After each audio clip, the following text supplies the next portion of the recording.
Hi, hello, how is it going? Today we're going to wow. Wait a second.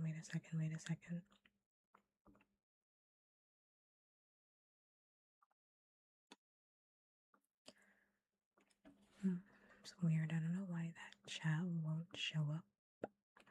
But today we're going to read Through the Looking Glass, which is the second book, or the sequel, I guess, from Alice in Wonderland. Hi King, hiyo, hi Warcraft, hiyo. Hi Billy, hi. Hiyo. Hi Inu.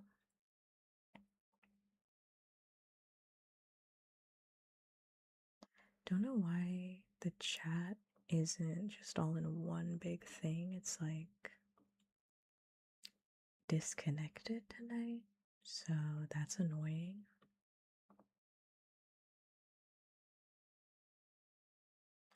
It's like not at all registering anything else, which is really annoying. Just saw that. Whatever, I can't. Thank you for the GGs. Thank you. I'm just gonna pop out chat and then I'm going to do it that way.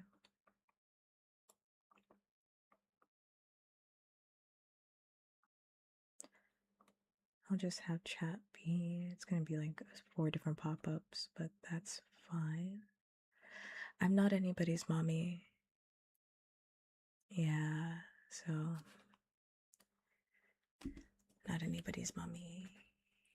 Can keep that one.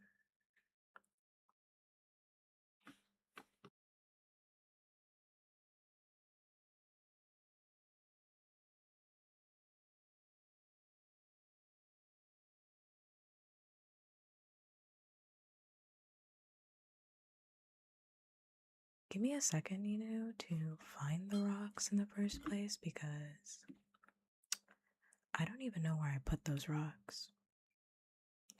And be honest with you, I have no idea where I put them. I know I didn't lose them in the move, so I don't know where I put them. I just have no idea where they are. Yeah, I was like, I have no idea where I put them, to be honest with you. I think they're over here, but I don't know.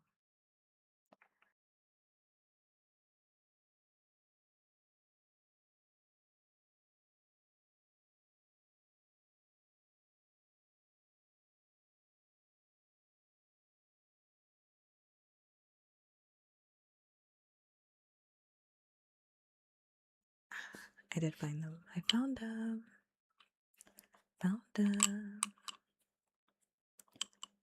I'm gonna gingerly take them out. It's inside one of my drawers. I found them. I'm only gonna take out half of them.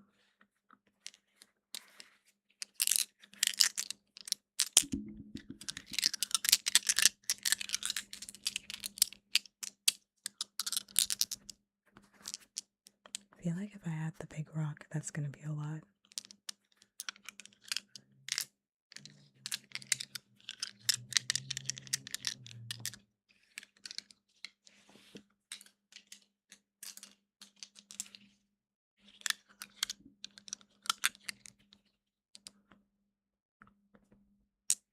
Hi, Sonic.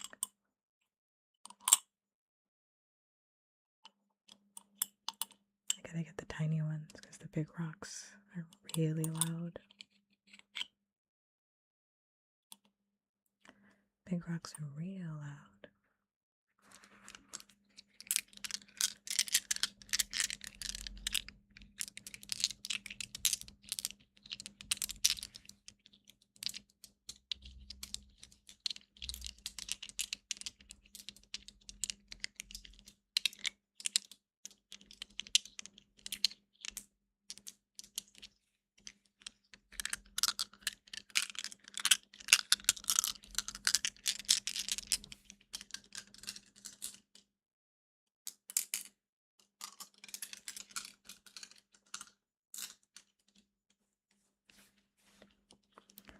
I'm sorry you had such a bad day, you know.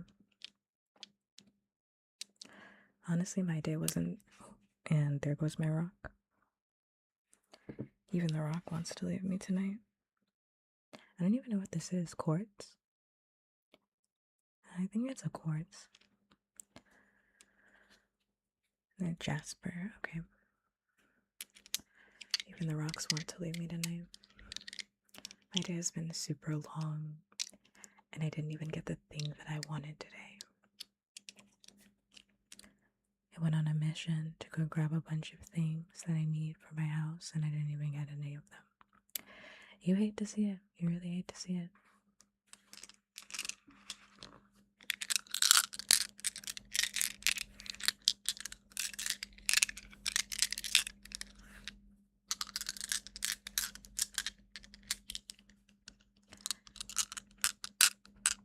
And it's hot as balls. It was hot as balls today. It was hotter than a motherfucker outside. It really, really was.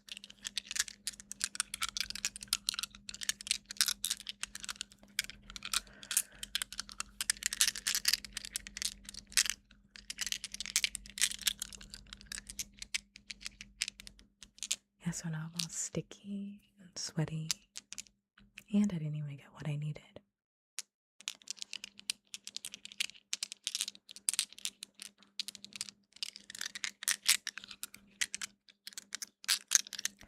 Hi, Mac. Okay, I'm gonna put the stones away because I can just sit here all day playing with stones.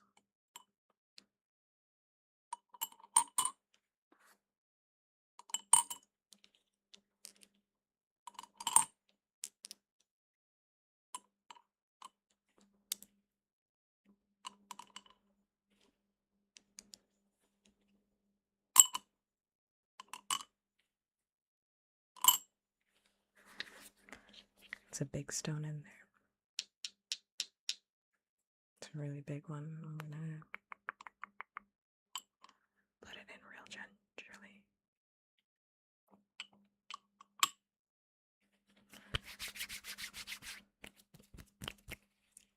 Okay. Hi, hello.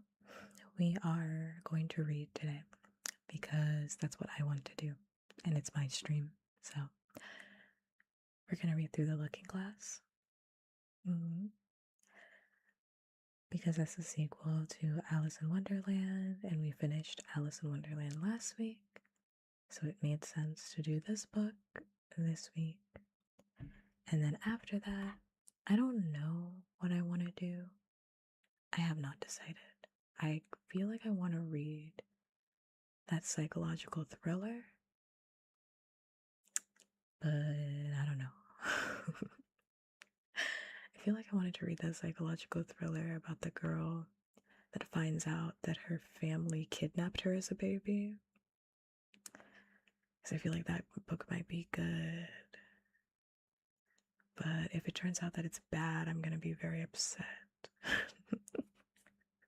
If it ends up being bad, I'm going to be really upset. And I don't think I can handle that disappointment right now. But we'll see. It's not a spoiler. It's literally the synopsis, like on the back of the book. It's not a spoiler. I mean, I don't know what happened after that. I didn't read the fucking book. I didn't read it yet. I mean, the book is also called The Face. It's called like The Face on the Milk Carton or something like that. So, I mean, what do you think the book is about? You know what I mean? What do you think it's about? But yeah, we're gonna read Alice. Well, it's not Alice, but it's Through the Looking Glass and What Alice Found There. Hi, Minecraft. Hi, yo. I'm probably gonna get halfway through this book and then we'll finish up this book next time or next week. I have never read this book in my life, just like Alice in Wonderland. I'm hoping that it's as good as Alice in Wonderland because I could use a good sleepy book right now, even though after this I have to go make my bed, so I will be awake. I have to actually make my entire bed all over again. But it should be fine. I'm gonna fix how I'm sitting.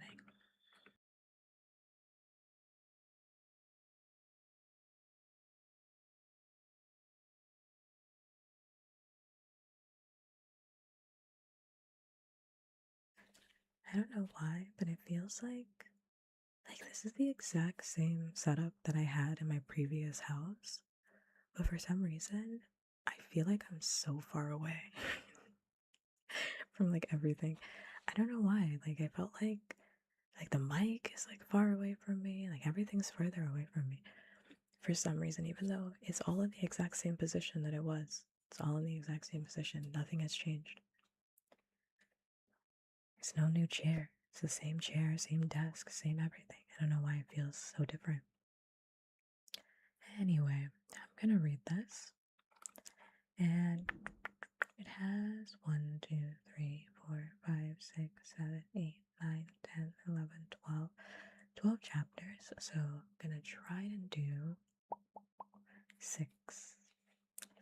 Try and do 6 of them. If you've never heard me do a book reading before, I like to yap as I feel it's necessary. If I don't feel like I need to say anything, I'm just gonna keep reading. And that's what it is, okay? ASMR triggers are there if you want them. I will pause and I will do the trigger. Otherwise, everything is written out for you. I want to say I believe in your ability to read, but to be completely honest, that's not true. At this stage in my life, that's just not true. So I have to verbally state that everything is written out for you. I have to fix how I'm sitting again.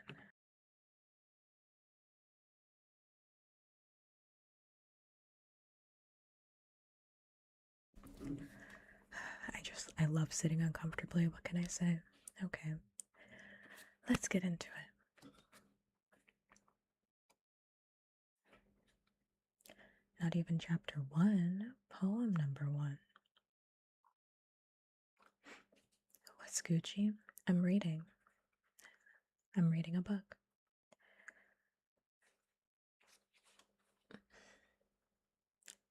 Child of the pure, unclouded brow and dreaming eyes of wonder, though time be fleet, and I and thou are half a life asunder.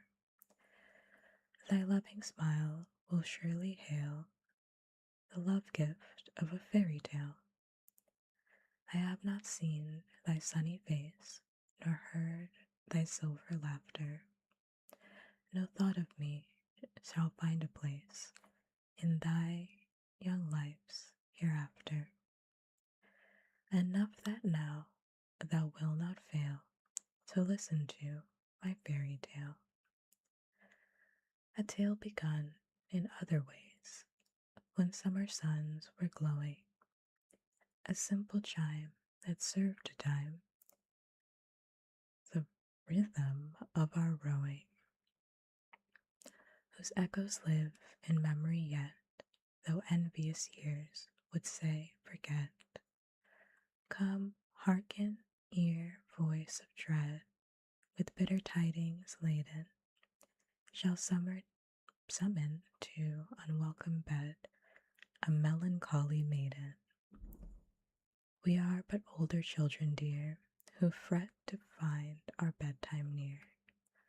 Without the frost, the blinding snow, the storm wind's moody madness, within the firelight's ruddy glow, in childhood's nest of gladness, the magic words shall hold the fast, thou shalt not heed the raving blast. And though the shadow of a sigh may tremble through the story, for happy summer glory, it shall not touch with breath of bale the pleasance of our fairy tale. Lewis Carroll loves a little poem to start off his book. I'm also going to skip the next 2 pages because, and I mean this with peace and love, Lewis Carroll put a whole chess game in the preface of the book, and I think he did that specifically so he could make puns about chess, and I simply don't care. I simply just don't care, Mr. Carroll. I see you and I know that you love poetry, and I don't care. I don't care. I think we could have skipped that chess piece part. I think we could have skipped that. Alright, Chapter 1, Looking Glass House. One thing was certain, that the white kitten had had nothing to do with it. It was the black kitten's fault entirely, for the white kitten had been having its face washed by the old cat for the last quarter of an hour, and bearing it pretty well considering. So you see that it couldn't have had any hand in the mischief. The way that Dina washed her children's faces was this. First, she held the poor thing down by its ear with one paw, and then, with the other paw, she rubbed its face all over, the wrong way, beginning at the nose, and just now, as I said, she was hard at work on the white kitten, which was lying quite still and trying to purr, no doubt feeling it was all meant for its good. For those that forgot, Dina is Alice's cat, who was not pregnant in the last book and now has kittens. Congratulations. But the black kitten had been finished with earlier in the afternoon, and so, while Alice was sitting curled up in the corner of the great armchair, half talking to herself and half asleep, the kitten had been having a grand game of romps with the ball of worsened. Alice had been trying to wind up. What is worsened? What the hell is worsened? Oh, worsened, wussent is a premium type of smooth, tightly spun wool yarn. And it makes durable, crisp fabric. Looks good. Dang. I have never in my life heard of that. and had been rolling it up and down till it had come undone again. And there it was, spread over the hearth rug, all knots and tangles, with the kitten running after its own tail in the middle. I have to organize. I hate that everything's not in one chat. It makes everything feel much more complicated. Ooh, okay.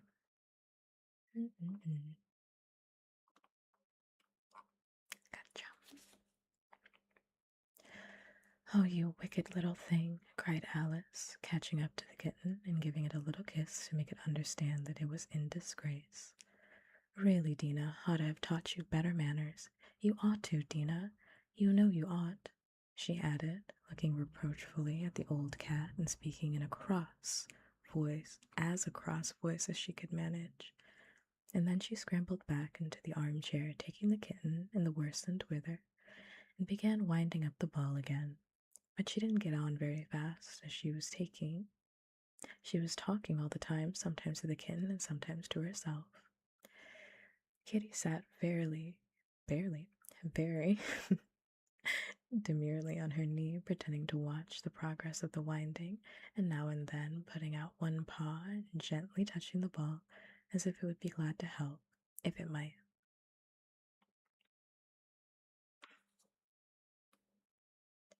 That's fine, Pulse. Do you know what it is tomorrow, Kitty? Alice began. You'd have guessed it if you'd been up in the window with me, only Dina was making you tidy, so you couldn't. I was watching the boys getting in stick for the bonfire. I was like, getting in stick? I don't know what that is. Getting a stick? That's not what it says. It says getting in stick for the bonfire. And it wants plenty of sticks, Kitty. Only it gets so cold, and it snowed so they had to leave off. Never mind, Kitty. We'll go and see the bonfire tomorrow. Here Alice wound 2 or 3 turns of the worsted round the kitten's neck, just to see how it would look.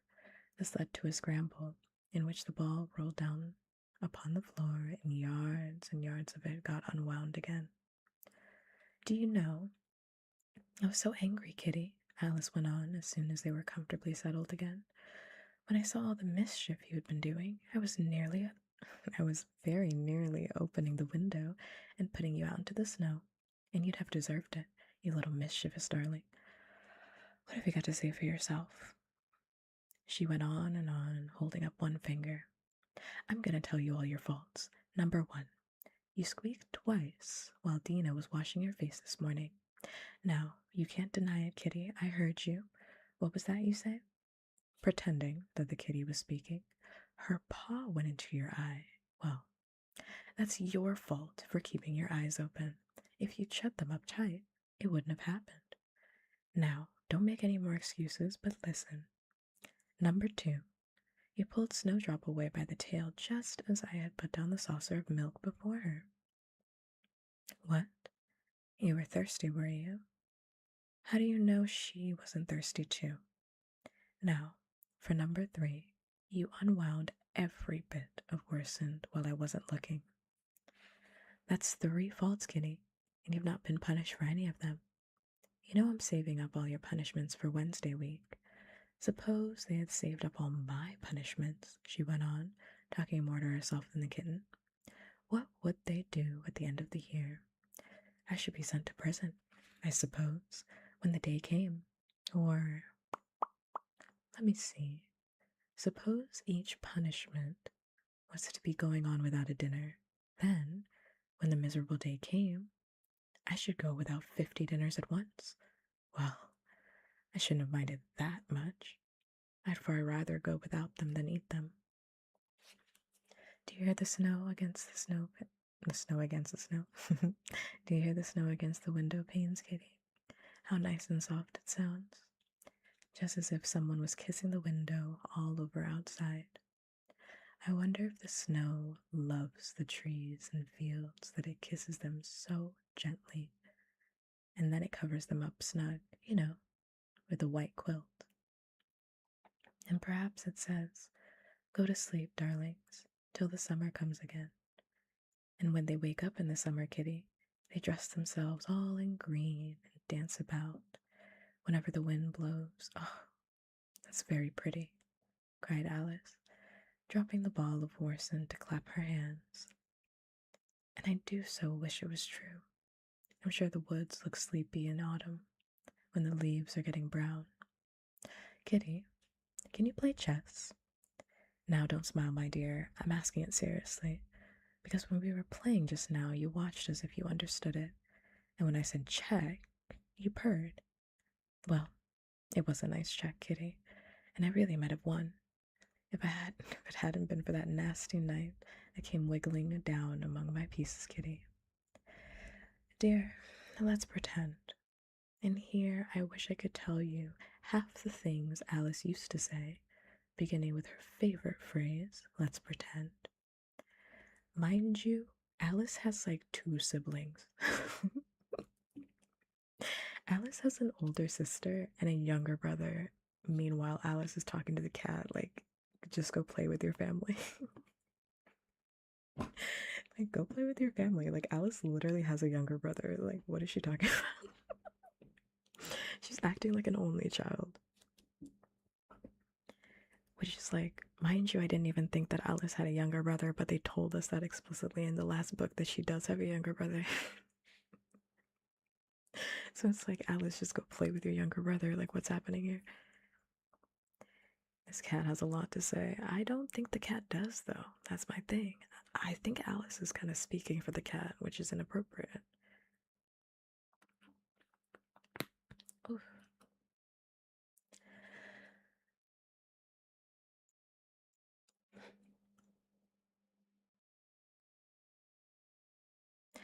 She had had quite a long argument with her sister, only the day before, all because Alice had begun with let's pretend we are kings and queens, and her sister, who liked being very exact, had argued that they couldn't because there was only 2 of them, and Alice had been reduced at last to say, well, you can be one of them then, and I'll be the rest. And once she had really frightened the old nurse by shouting suddenly in her ear, Nurse, do let's pretend that I'm a hungry hyena and you're a bone. In my mind, her little brother is the same brother who sold out his siblings for the Danish delights. No, that's an entirely different story because Edmund has 3 siblings. So Edmund has 3 siblings who loved him, by the way. Edmund, like, genuinely, this is an aside, but like, because we already read Narnia, but like, Edmund actually had like no reason to be acting like that. I think it makes more sense in the book because he's younger in the book, but like, he still didn't have any reason to be acting like that. Like, actually, like in the movies, is a little bit older, so it makes it even worse because it's like, brother, like, nobody hates you. Like, why are you acting like this? He has like a persecution complex, but that's neither here nor there. But this is taking us away from Alice's speech to the kitten. Let's pretend that you're the Red Queen, Kitty. Do you know, I think if you sat up and folded your arms, you'd look exactly like her. Now do try, there's a dear. And Alice got the Red Queen off the table and set it up before the kitten as a model for it to imitate. However, the thing didn't succeed, principally, Alice said, because the kitten wouldn't fold its arms properly. So to punish it, she held it up to the looking glass, that it might see how sulky it was. And if you're not good directly, she added, I'll put you through that looking glass house. How would you like that? Now, if you'll only attend, Kitty, and not talk so much, I'll tell you all my ideas about the looking glass house. First, there's a room you can see through the glass. That's just the same as our drawing room, only the things go the other way. I can see all of it when I get upon a chair, all but the bit behind the fireplace. Oh, I do so wish that I could see that bit. I want so much to know whether they have a fireplace in the winter. You could never tell, you know, unless our fire smokes, then the smoke comes up in that room too. But that may be only pretense, just to make it look as though they have a fire. I really love Alice as a protagonist because only she could think of ideas like that. She's like, okay, in the mirror, there's an alternate reality, right? But, like, how do I know that they actually have a fireplace that's the same as our fireplace? What if they're just making smoke to make me think that they have a fireplace? She has such a beautiful mind, such a big brain. I really love that. Well, then, the books are something like our books, only the words go the wrong way. I know that because I've held up one of our books to the glass, and then they hold up one in the other room. How would you like to live in the looking glass house, Kitty? I wonder if they give you milk in there. Perhaps looking glass milk isn't good to drink. Oh, Kitty. Now we come to the passage. You can just see a little peep of the passage in the looking glass house. If you leave the door of our drawing room wide open, it's very like our passage as far as you can see. Only, it may be quite different on beyond. Oh, Kitty, how nice it would be if we could only get through into the looking glass house. I'm sure it's got, such beautiful things in it. Let's pretend there's a way of getting through it. Somehow, Kitty. Let's pretend the glass has got all soft, like gauze, so that we can get through it. Why, it's turning into sort of a mist now. I declare, it'll be easy enough to get through. I mean, Alice has like ADHD. Alice has like undiagnosed ADHD, like for real. For real, for real. The haters would say it's childhood whimsy, but I think it's ADHD. She was up on the chimney piece while she said this, though she hardly knew how she got there, and certainly the glass was beginning to melt away, just like a very bright silvery mist.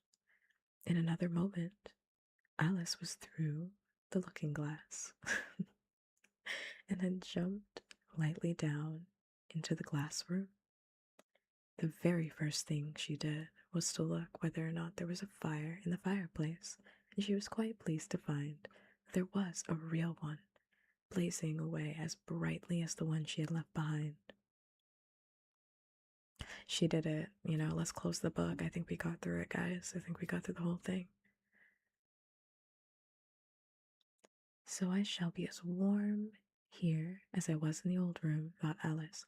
Warmer, in fact, because there'll be no one near to scold me away from the fire. Oh, what fun it'll be when they see me through the looking glass in here and they can't get at me.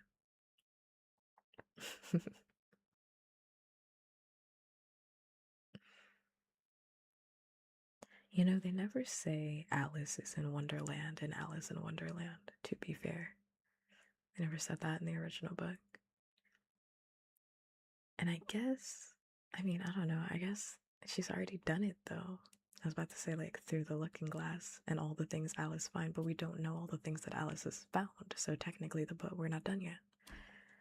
Because the full title has not been completed yet. So we have to know all the things that Alice has found. What is this, some kind of Suicide Squad?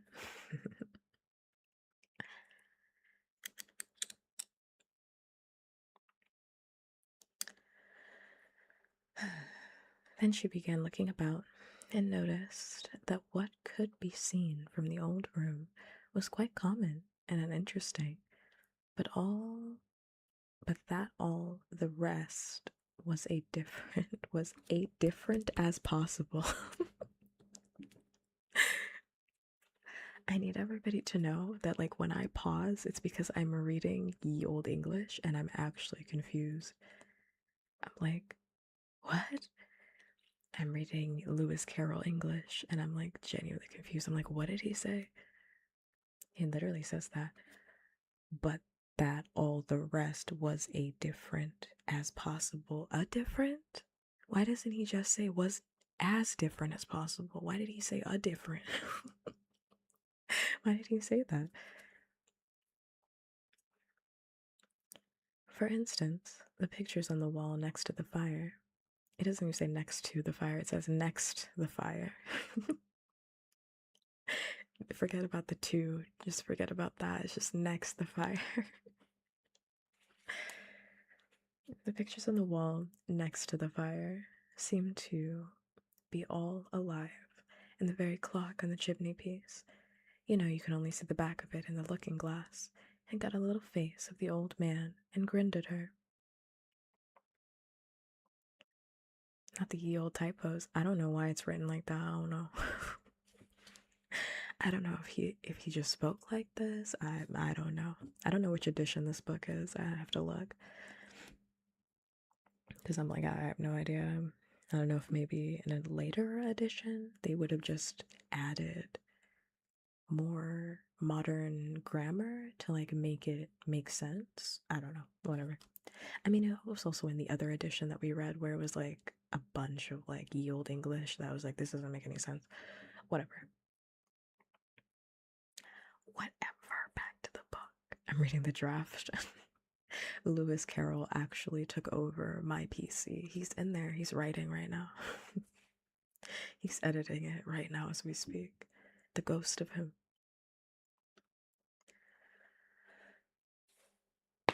Oof. They don't keep this room so tidy as the other, Alice thought to herself, and she noticed several of the chessmen down on the hearth among the cinders. But in another moment, a little oh of surprise. She was down on her hands and knees watching them. The chessmen were walking about, two and two.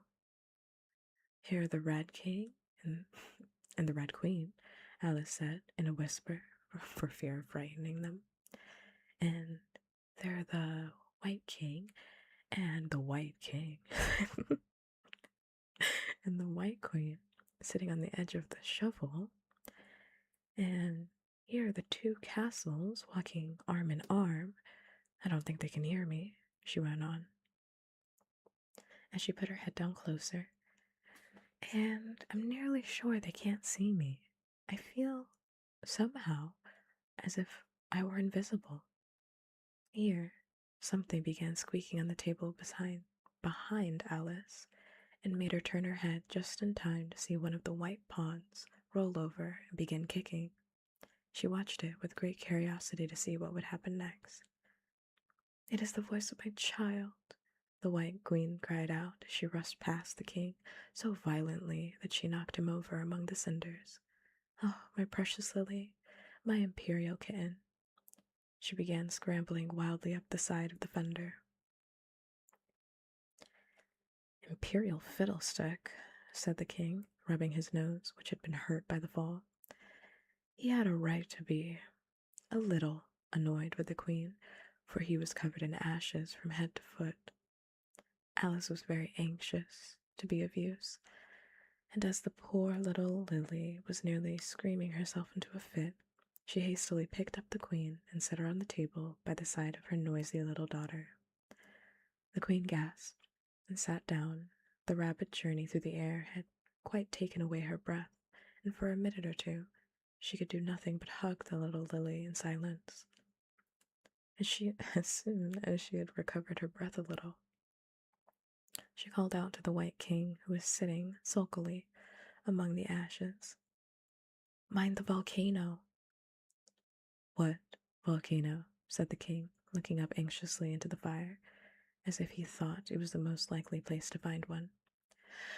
Blew me up, panted the queen, who was still a little out of breath.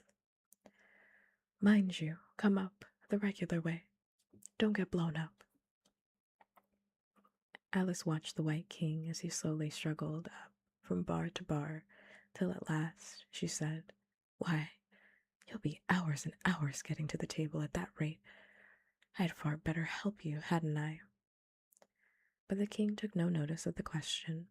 It was quite clear he could neither hear or see her.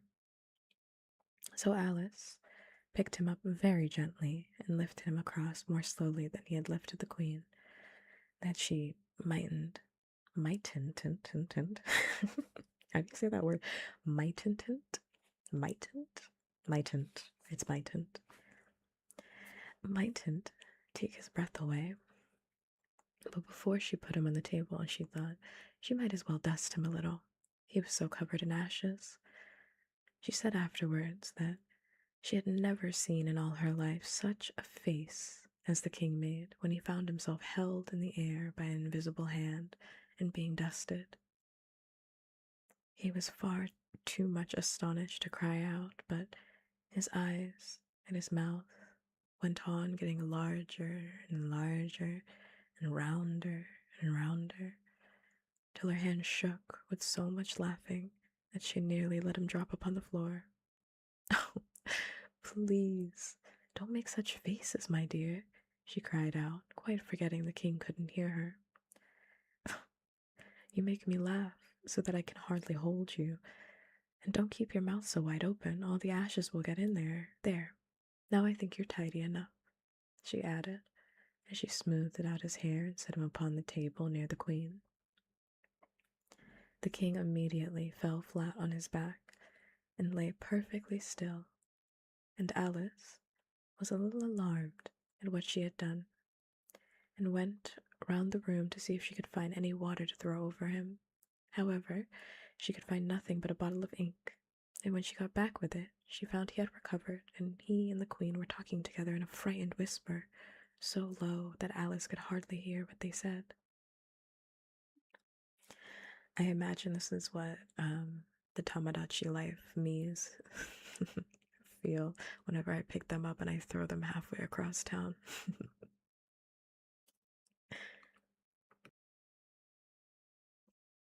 For my own nefarious purposes. The king was saying, "Oh, I assure you, my dear, I turned cold to the very ends of my whiskers." To which the queen replied, "You haven't got any whiskers."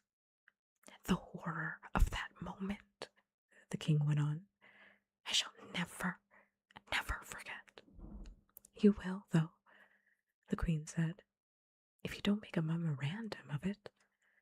Alice looked on with great interest as the king took an enormous memorandum book out of his pocket and began writing. A sudden thought struck her, and she took hold of the end of the pencil, which came some way over his shoulder, and began writing for him. The poor king looked puzzled and unhappy, and struggled with the pencil for quite some time without saying anything, but Alice was too strong for him, and at last he panted out, "My dear, I really must get a thinner pencil. I can't manage this one a bit. It writes all manner of things that I don't intend." "What manner of things?" said the queen, looking over the book, in which Alice had put, "The White Knight is sliding down the poker. He balances very badly." "That's not a memorandum of your feelings." There was a book lying near Alice on the table, and while she sat watching the White King, for she was still a little anxious about him, and had the ink all ready to throw over him, just in case he fainted again. Which is like, Alice, please don't throw ink on this man. That's not gonna help. She turned over the leaves to find some part she could read, for it's all in some language I don't know, she said to herself. It was like this.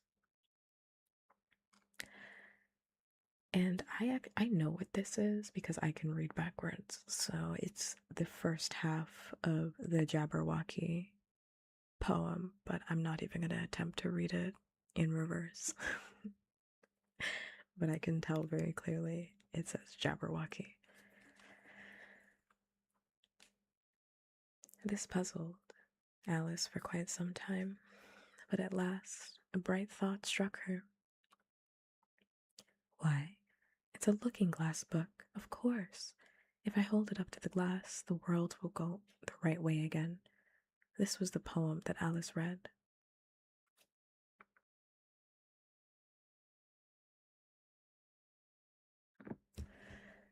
Jabberwocky. 'Twas brillig, and the slithy toves did gyre and gimble in the wabe. All mimsy were the borogoves, and mome raths outgrabe.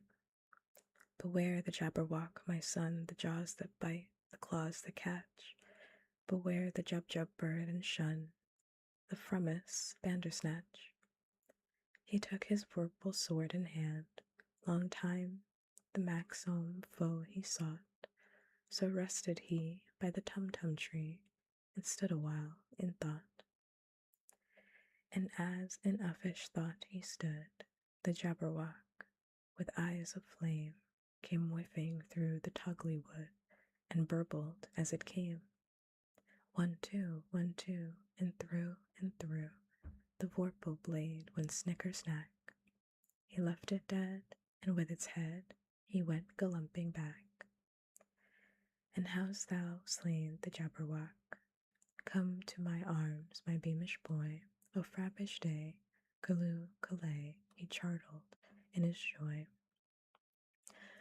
'Twas brillig, and slithy toves did gyre and gimble in the wabe. All mimsy were the borogoves, and mome raths outgrabe. Seems very pretty, she said when she had finished it. But it's rather hard to understand. You see, she didn't like to confess ever to herself that she couldn't make it out at all. Alice is like, I didn't understand any of that, but I refuse to let anybody know that. She's just like me for real. Somehow, it seems to fill my head with ideas, only I don't exactly know what they are. However, somebody killed something. That's clear at any rate. But, oh, thought Alice, suddenly jumping up, if I don't make haste, I shall have to go back through the looking-glass before I've seen what the rest of the house is like.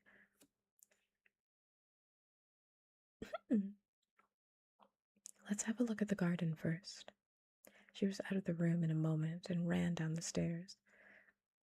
Or at least, it wasn't exactly running, but a new invention of hers for getting down the stairs quickly and easily, as Alice told her, as Alice said to herself. She just kept the tips of her fingers on the handrails and floated gently down without even touching the stairs with her feet. Then she floated on through the hall and would have gone straight out the door in the same way if she hadn't caught hold of the doorpost.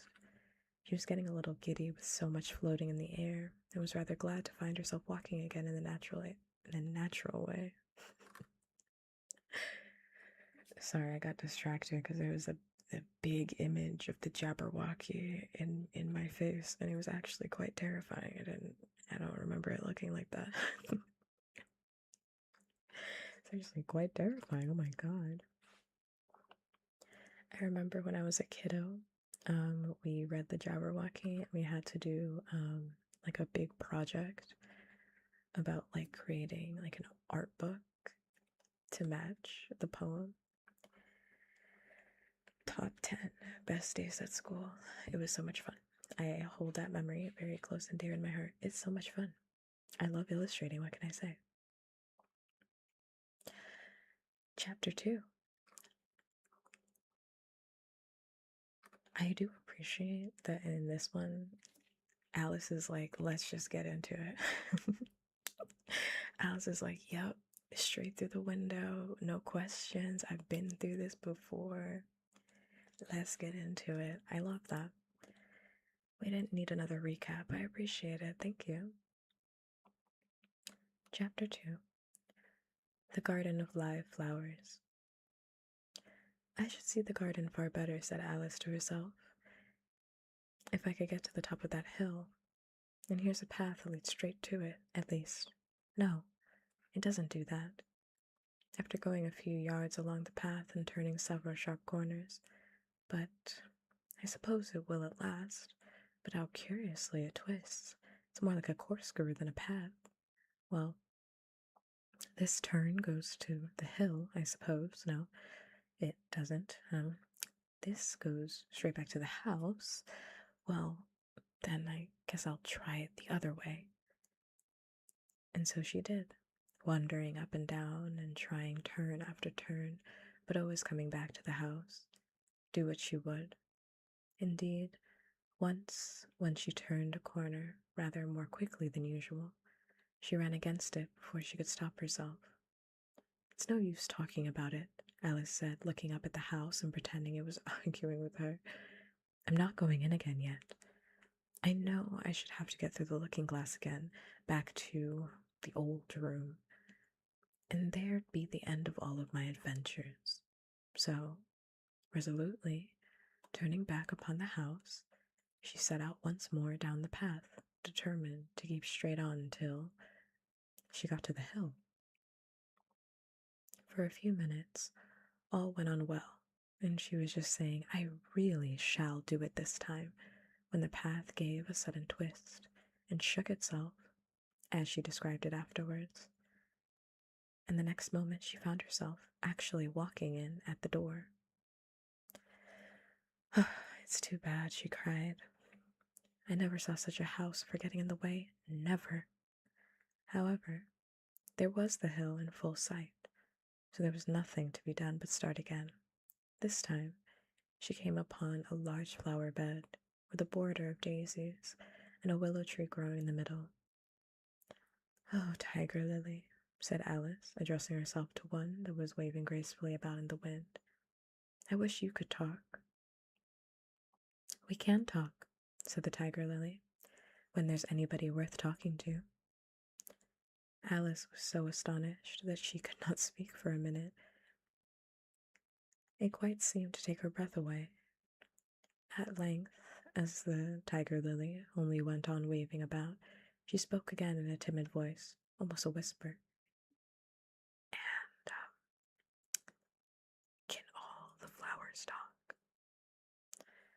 As well as you can, said the Tiger Lily, and a great deal louder. It isn't manners for us to begin, you know, said the Rose. And I really was wondering when you'd come to speak. I said so myself. Her face has got some sense in it, though it's not a clever one. Still, you're the right color, and that does go a long way. I don't care about the color, the Tiger Lily remarked. If only her petals curled up a little more, she'd be all right. Alice didn't like being criticized, so she began asking questions. Aren't you sometimes frightened at being planted out here with nobody to take care of you? There's a tree in the middle, said the Rose. What else is it good for? But what could it do if any danger came? Alice asked. It could bark. But said the Rose. It says bowo, cried a daisy. That's why its branches are called bow. Oh my god. Lewis Carroll, stop making puns. Stop making puns. Stop making puns. Didn't you know that? Cried another daisy. And here they all began shouting together, till the air seemed quite full of little shrill voices. Lewis Carroll will write like a really good paragraph. Lewis Carroll will write like a really, really good paragraph, and then at the end of it will write a awful pun that takes all the wind out of everything he wrote before. Like, he loves a little pun, he really does. Loves it, loves it, loves it. Can't live without it.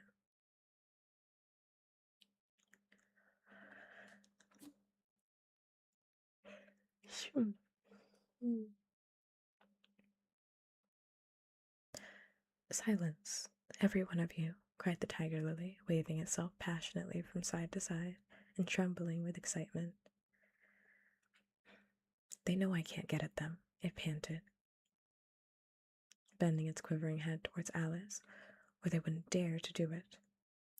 Never mind, Alice said in a soothing tone, and stooping down to the daisies, who were beginning again, she whispered, If you don't hold your tongues, I'll pick you. There was silence in a moment, and several of the pink daisies turned white. That's right, said the tiger lily. The daisies are the worst of all. When one speaks, they all begin together, and it's enough to make one wither to hear the way they go on. How is it you can all talk so nicely? Alice said, hoping to get into a better temper. By a compliment. I've been in many gardens before, but none of the flowers could talk.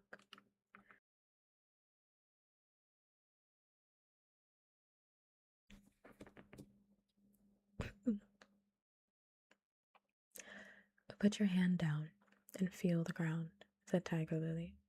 Then you'll know why. Alice did so. It's very hard, she said, but I don't see what that has to do with it. In most gardens, the tiger lily said, they make the beds too soft, so the flowers are always asleep.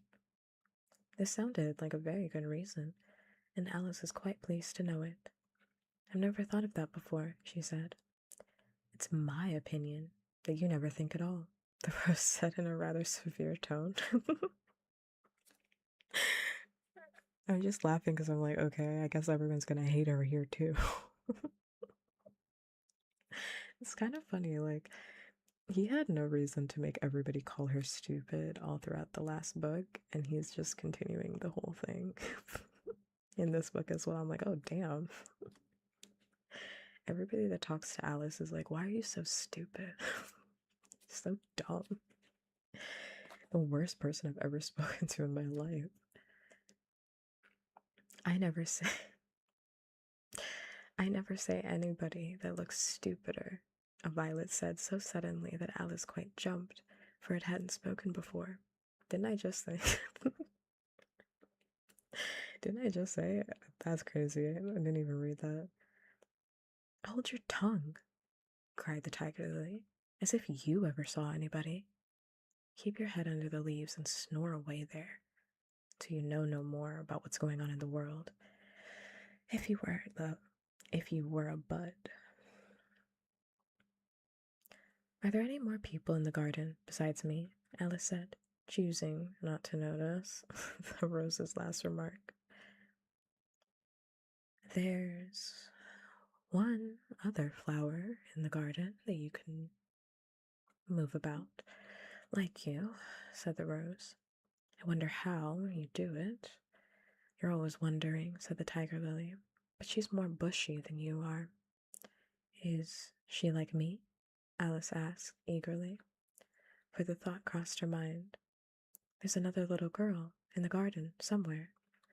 Well, she has the same awkward shape as you, said the rose, but she's redder, and her petals are shorter, I think. Her petals are done up close, almost like a Delilah. Delilah? Why do I say that? Dahlia. Dahlia? A new flower unlocked. The tiger lily interrupted, not tumbled about anyhow, like yours. But that's not your fault, the rose added kindly. You're beginning to fade, you know. And then one can't help one's petals getting a little untidy. Alice didn't like this idea at all, so to change the subject, she asked, Does she ever come out here, or... I dare say you'll see her soon, said the rose. She's one of the thorny kind. Where does she wear her thorns? Alice asked with some curiosity. Why, all around her head, of course. the rose replied. I was wondering you hadn't got some too. I thought it was the regular rule. She's coming, cried the larkspur. I hear her footstep. Thump, thump, thump, along the grave walk. Grave walk, gravel walk. I'm so sorry. Gotta fix how I'm sitting again. I need my feet up.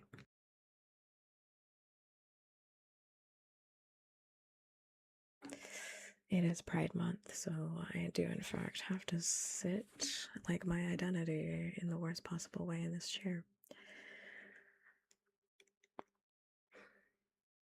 Alice looked around eagerly and found that it was the Red Queen.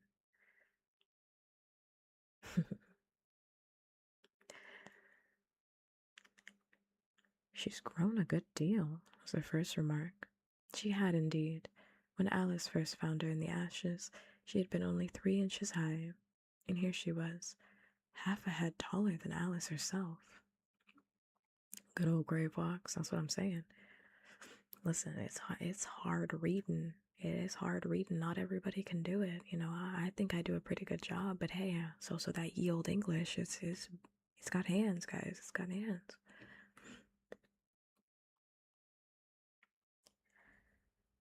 It's the fresh air that does it, said the rose. Wonderfully fine air it is out here. I think I'll go and meet her, said Alice, for, though the flowers were interesting enough, she felt that it would be far grander to have a talk with a real queen. You can't possibly do that, said the rose. I should advise you to walk the other way. This sounded like nonsense to Alice, so she said nothing. This sounded like nonsense to Alice, so she said nothing, but set off at once towards the Red Queen. Sounds about right. Sounds about right. To her surprise, she lost sight of her in a moment and found herself walking in at the front door again. A little provoked, she drew back, and after looking everywhere for the queen, whom she spied out at last a long way off, she thought she would try this plan, this time, of walking in the opposite direction. It succeeded beautifully. She had not been walking a minute before she found herself face to face with the Red Queen, and in full sight of the hill she had long been so aiming at. Where do you come from? Said the Red Queen. And where are you going? Look up, speak nicely, and don't twiddle your fingers, your fingers all the time. Alice attended to all of these directions and explained, as well as she could, that she had lost her way. I don't know what you mean by your way, said the Queen. All the ways about here belong to me. But why did you come out here at all? She added in a kinder tone. Curtsy, while you're thinking what to say. It saves time. Alice wondered a little at this, but she was too much in awe of the Queen to disbelieve it. I'll try it when I go home, she thought to herself. The next time I'm a little late for dinner. It's time for you to answer now, the Queen said, looking at her watch.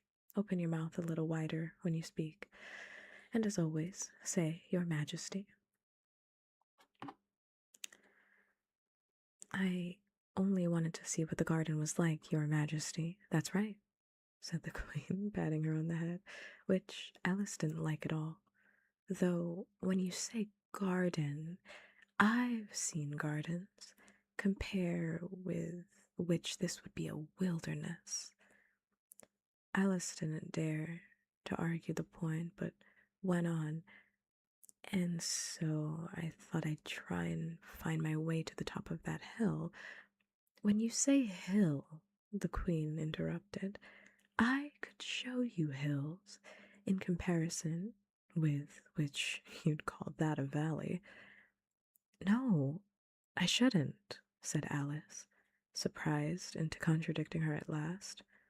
A hill can't be a valley, you know. That would be nonsense. The Queen shook her head. You may call it nonsense if you like, she said, but I've heard nonsense compared with which that would be as sensible as the dictionary. Alice curtsied again, as she was afraid from the Queen's tone that she was a little offended, and they walked on in silence till they got to the top of the little hill. For some minutes, Alice stood without speaking, looking out in all directions over the country. And a most curious country it was. There were a number of tiny little brooks running straight across it from side to side, and the ground between was divided into squares by a number of little green hedges that stretched from brook to brook. I declare, it's marked out just like a large chessboard, Alice said at last. There ought to be some men moving about somewhere. Oh, and so they are, she added in a tone of delight, and her heart began to beat quick with excitement as she went on. It's a huge game of chess that's being played, all over the world. If this is the world at all, you know. Oh, what fun it is. How I wish I was one of them. I wouldn't mind being a pawn, if only I might join? When we might join. Though, of course, I should like to be a queen best. She glanced rather shyly at the real queen as she said this, but her companion only smiled pleasantly and said, That's easily managed.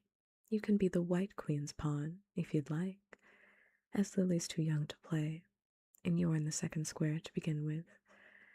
When you get to the 8th square, you'll be a queen.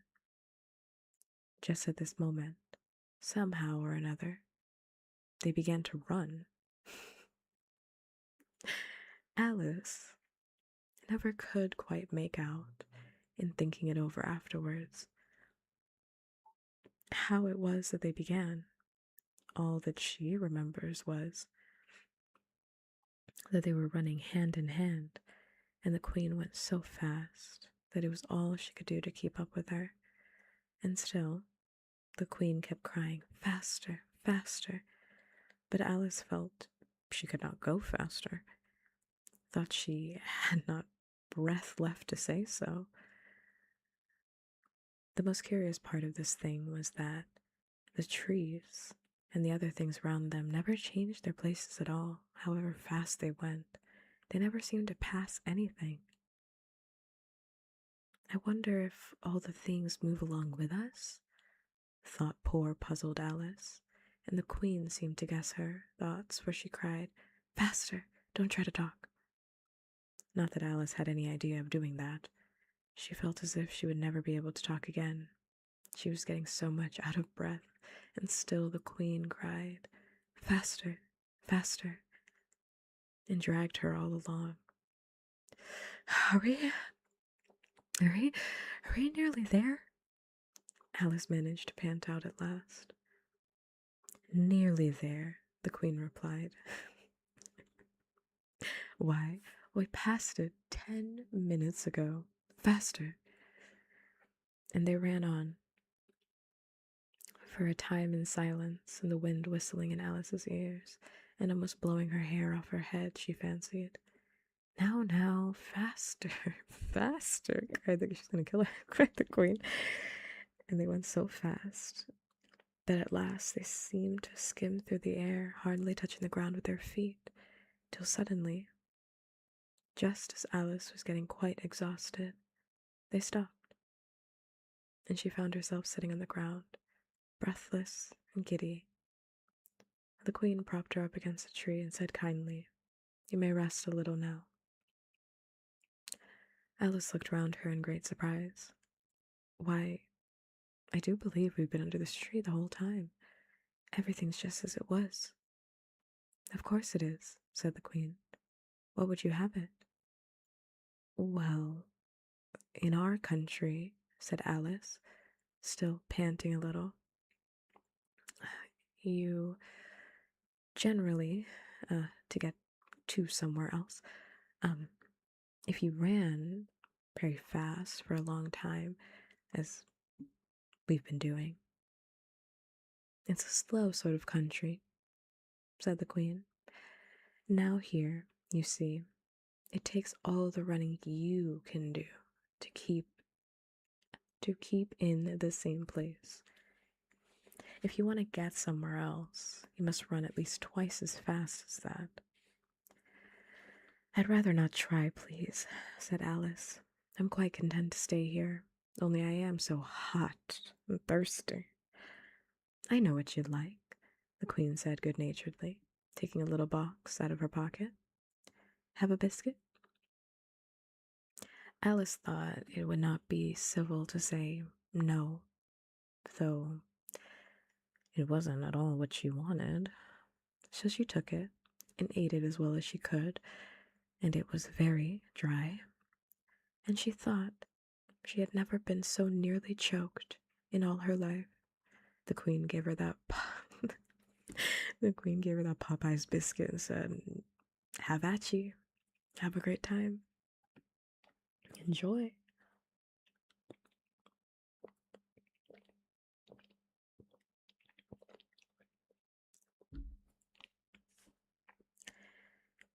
While you're refreshing yourself, said the Queen, I'll just take the measurements.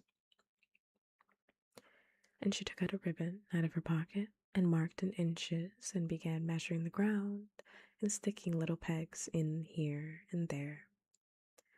At the end of 2 yards, she said, putting in a peg to mark the distance, I shall give you your directions. Have another biscuit? No, thank you, said Alice. One's quite enough. Thirst quenched, I hope, said the Queen. Alice did not know what to say to this, but luckily the Queen did not wait for an answer, but went on. At the end of 3 yards, I shall repeat them, for fear of your forgetting them, and then at 4, I shall say goodbye, and then at the end of 5, I shall go. I haven't eaten Popeyes in like 10 years, so I wouldn't even be able to tell you whether or not the Popeyes biscuit is good or bad. I can't. I want to eat there again, but I'm afraid of getting food poisoning, which is what happened the last time I went. She had got all the pegs put in by this time, and Alice looked on with great interest as she returned down to the tree and began slowly walking down the row. At the 2-yard peg, she faced round and said, A pawn goes 2 squares in its first move. You know, so you'll go very quickly through the 3rd square by railway. I should think, and you'll find yourself in the 4th square in no time. Well, that square belongs to Tweedledee and Tweedledum. Tweedledee and Tweedledum. The 5th is mostly water. The 6th belongs to Humpty Dumpty, but you make no remark. I didn't know I had to make one just then, Alice faltered out. You should have said, it's extremely kind of you to tell me all this. However, well, suppose it's said, the 7th square is all forest. However, one of the knights will show you the way. And in the 8th square, we shall be queens together, and it's all feasting and fun. Alice got up and curtsied and sat down again. A zesty sprite. Is a sprite good at Popeyes? I've never heard that before in my life. At the next peg, the Queen turned again, and this time she said, Speak in French when you can't think of the English for a thing. Turn out your toes as you walk, and remember who you are. She did not wait for Alice to curtsy this time, but walked on quickly to the next peg, where she turned for a moment to say goodbye, and then hurried on to the last. How it happened, Alice never knew, but exactly as she came to the last peg, she was gone. whether she vanished into the air or whether she ran quickly into the wood. And she can run very fast, thought Alice. There was no way of guessing. But she was gone, and Alice began to remember that she was a pawn, and that it would soon be time for her to move.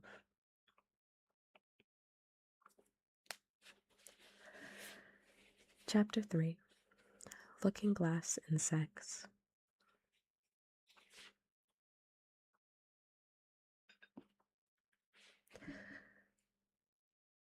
Of course, the first thing to do was to make a grand survey of the country she was going to travel through. It's something very like learning geography, thought Alice, as she stood on tiptoes in hopes of being able to see a little farther. Principal rivers, there are none. Principal mountains, I'm on the only one. But I don't think it's got any name. Principal towns? Why, what are those creatures making honey down there? They can't be bees. Nobody ever saw bees a mile off, you know.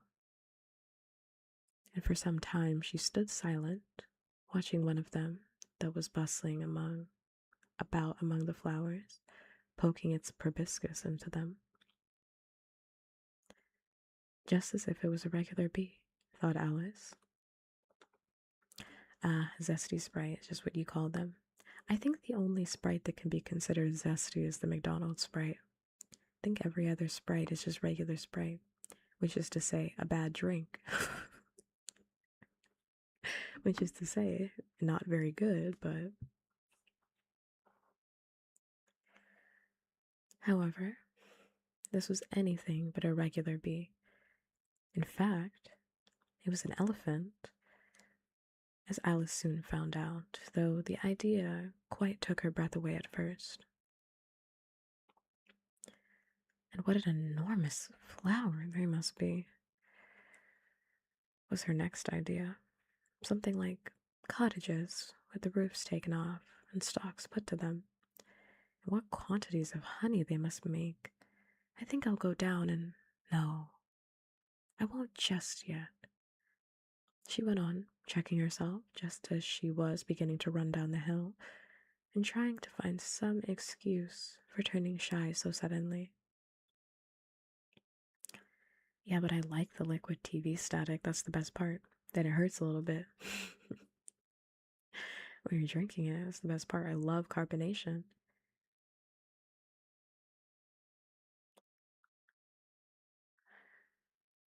It'll never do to go down among them without a good long branch to brush them away. And what fun it'll be when they ask me how I like my walk. I shall say, oh, I like it well enough. Here came the favorite little toss of her head.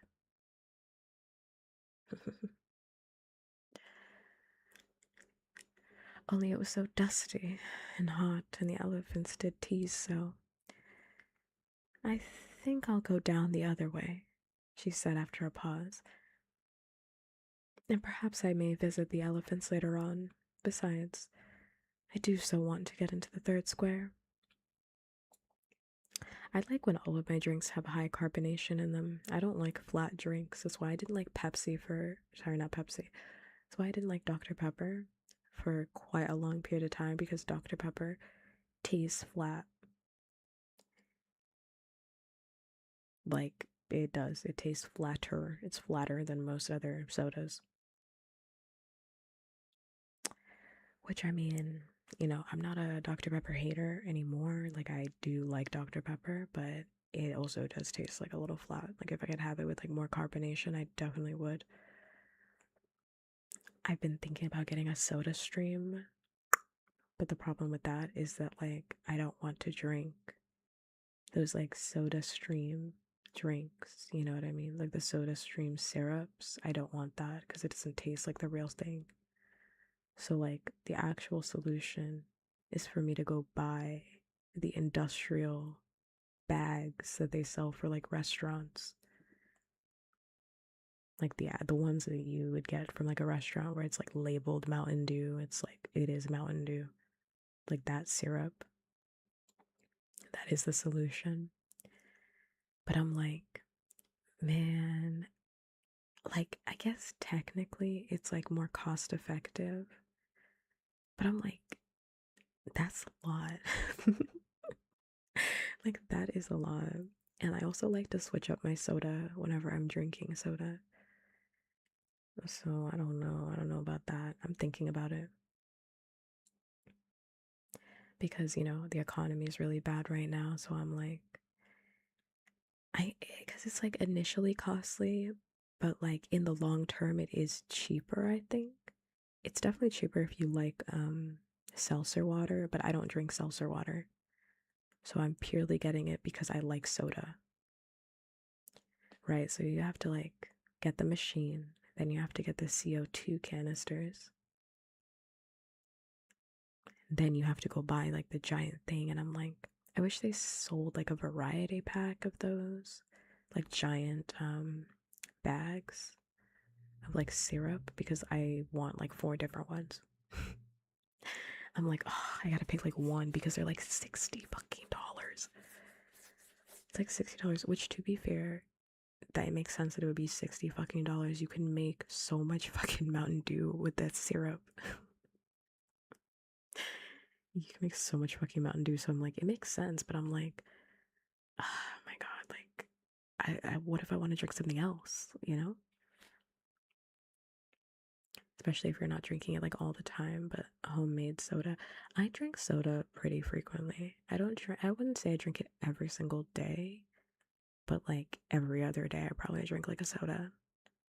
I drink like a ginger ale or like a cream soda or like a soda. I'll drink a soda. I just like the fizz. I like the fizz. I like the taste. I just like soda. So I mean I'm like I don't know. I don't know. I can't seem. I need like a mathematician to like break down the cost.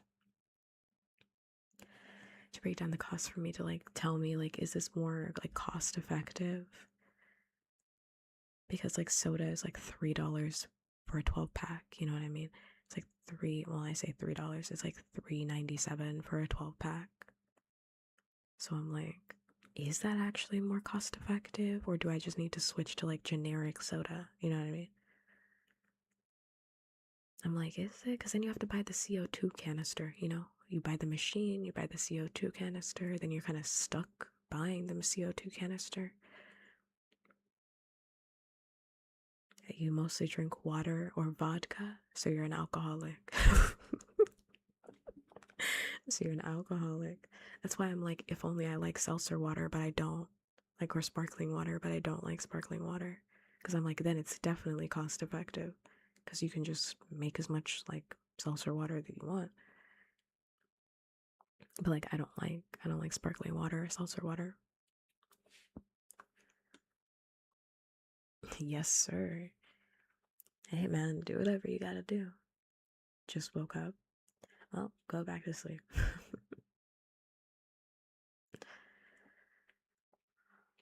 As of right now, I'm still thinking about it though.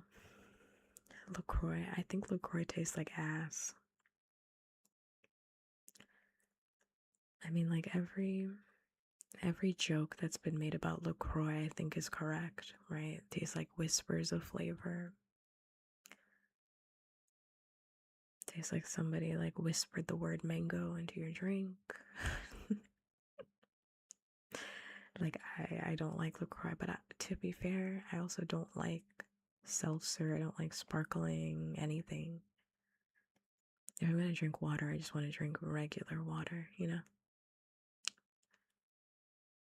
I don't really see the point for me of drinking sparkling water, because like what I like about soda is the taste. Like I like how it tastes. And like sparkling water does not taste good. Sparkling water doesn't taste good, and it's crazy because I tried those poppies. I tried those poppies. Those like prebiotic sodas. There is not a prebiotic soda on the market that tastes good. You can't convince me. I've tried like 5 of them, but there is not a single prebiotic soda that tastes good. All of those influencers are lying. I think it tastes like a prebiotic soda, right? Like, but like, I've tried it, and I think it tasted like ass, like actual ass. Like 2 cans of bounce that ass. Like it didn't taste very good. Like the cola, they always have the prebiotic sodas always have like the weirdest aftertaste too. The aftertaste is so bad on all of them. I have tried like 5 different brands. The aftertaste is on all of them. They don't taste very good because people will be like, I can't even taste the difference between that and Coca Cola. You haven't had Coca Cola in a while, and I can tell. I think it's great for people that like that, right? Obviously, it's like, if you like that, that sounds great. More for you out there in the world, but like, yeah, it's not even coming close. Doesn't even come close. There is no way in the world you could ever convince me. Like if someone poured me one of those and was like, try and guess the difference, I would immediately be like, that's the prebiotic one. That's the prebiotic one, is right there. I don't think any of those prebiotic sodas taste at all the same. I think they smell the same. Like if you opened up a fresh can and you like smelled it and you were like, it smells like Coke, but the minute you get it on your tongue, it's like, oh no, that's not Coke. It's something else. Yeah, it's something else.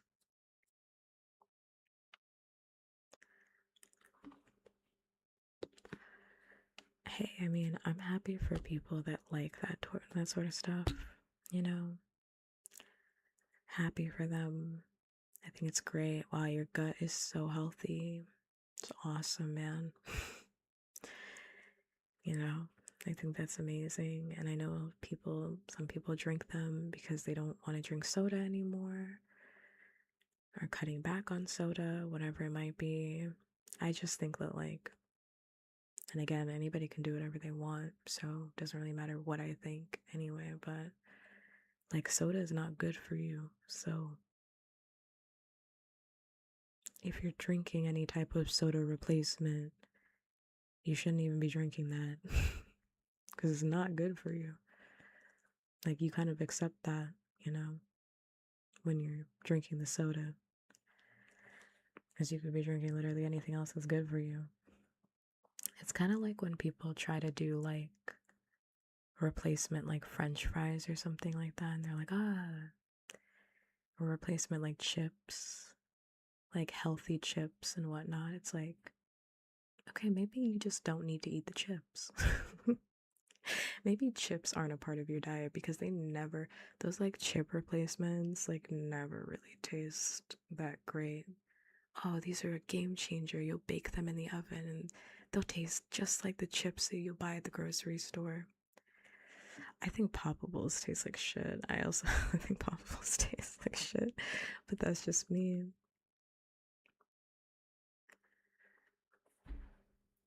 Listen, I'm happy for people. Happy for you. Like if you're like, I love those healthy chips. It's my favorite snack. It's awesome.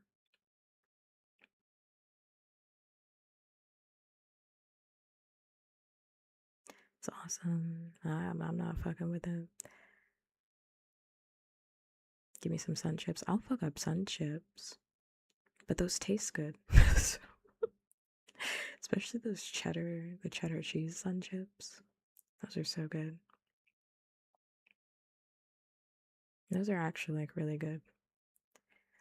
Because I feel like for a lot of these companies, they don't really focus on like flavor, right? Like when it's like a healthy chip, they're more so focused on the fact that it's a healthy chip, right?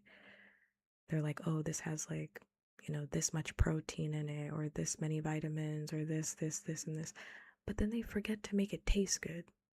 Because like they're just selling you on the fact that like it is good for you, right? It doesn't have X, Y, and Z in it. But it's like, brother, I'm not gonna eat this. Like, I'm not gonna eat this. But then again, hey, like I said before, if a healthy chip is your favorite type of chip, I'm happy for you. I just think that, like, some things, it's like, it's just bad for you. And I think you just accept that it's bad for you if you're gonna eat it. And just eat it in moderation. It's like, it's bad for you. Okay. Okay. But I have a very, like, you should be living in moderation lifestyle rather than a restrictive lifestyle. It's like, okay, I don't believe in restricting. I just believe that, like, things should be done in moderation.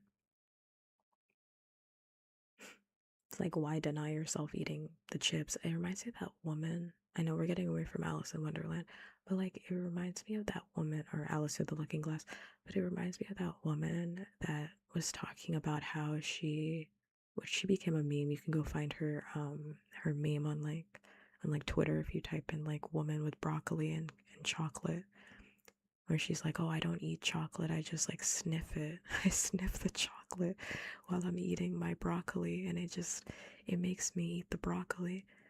The blonde white woman. I think she's in, like, a blue shirt or something, and she's like, she has got that chocolate in her nostrils, like, literally, like, she is breathing it deep on that chocolate. And then as soon as she's done, she replaces it with the broccoli, and it's like, girl, I think you could have just eaten the chocolate. Like, I just think I was like, what's wrong with just eating the broccoli and then having like 4 cubes of that chocolate? Like, I think you could just eat it. Like, it's all up in your nose. Like, just eat it. Literally just eat it. I've tried sugarcane Coca-Cola once. Now I wonder why they got rid of the sugarcane recipe. Don't they have it in, like, other countries?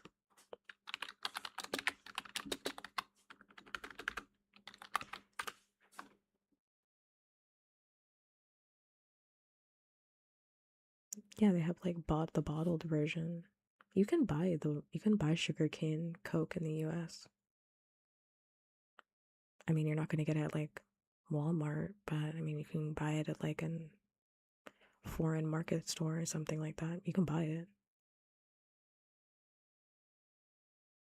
in the US. Yeah, you can buy it. It's not like the popular drink, but the price depends on where you get it from. Because, like, my family really likes, as it's known as, like, Mexican Coke in the glass bottles. My family really likes that because that's what they have in Africa. They only do the bottles, they don't really have cans. I mean, they do, but, like, bottles, like, with sugar, the ones that are typically sold, like the real sugar, not fructose corn syrup, are the ones that are sold in, like, Africa. So my family usually gets those ones. I mean, so they have them, but you're paying for the bottle, really. You're paying for that glass. You are paying for it. Okay. That video cracks me up, though. That lady should have just eaten that chocolate. Like, I can't imagine, like, because I mean, I understand wanting to be healthy. I get it. Like, I understand also wanting to look hot in whatever way you deem hotness, right? Like, if you want abs, you're like, maybe not the chocolate.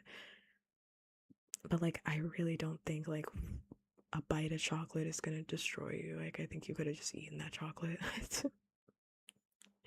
Like, you only live once in this lifetime and you have the chocolate inside of your nose. Like, I think you can just, like, eat it, and I think it's gonna be fine.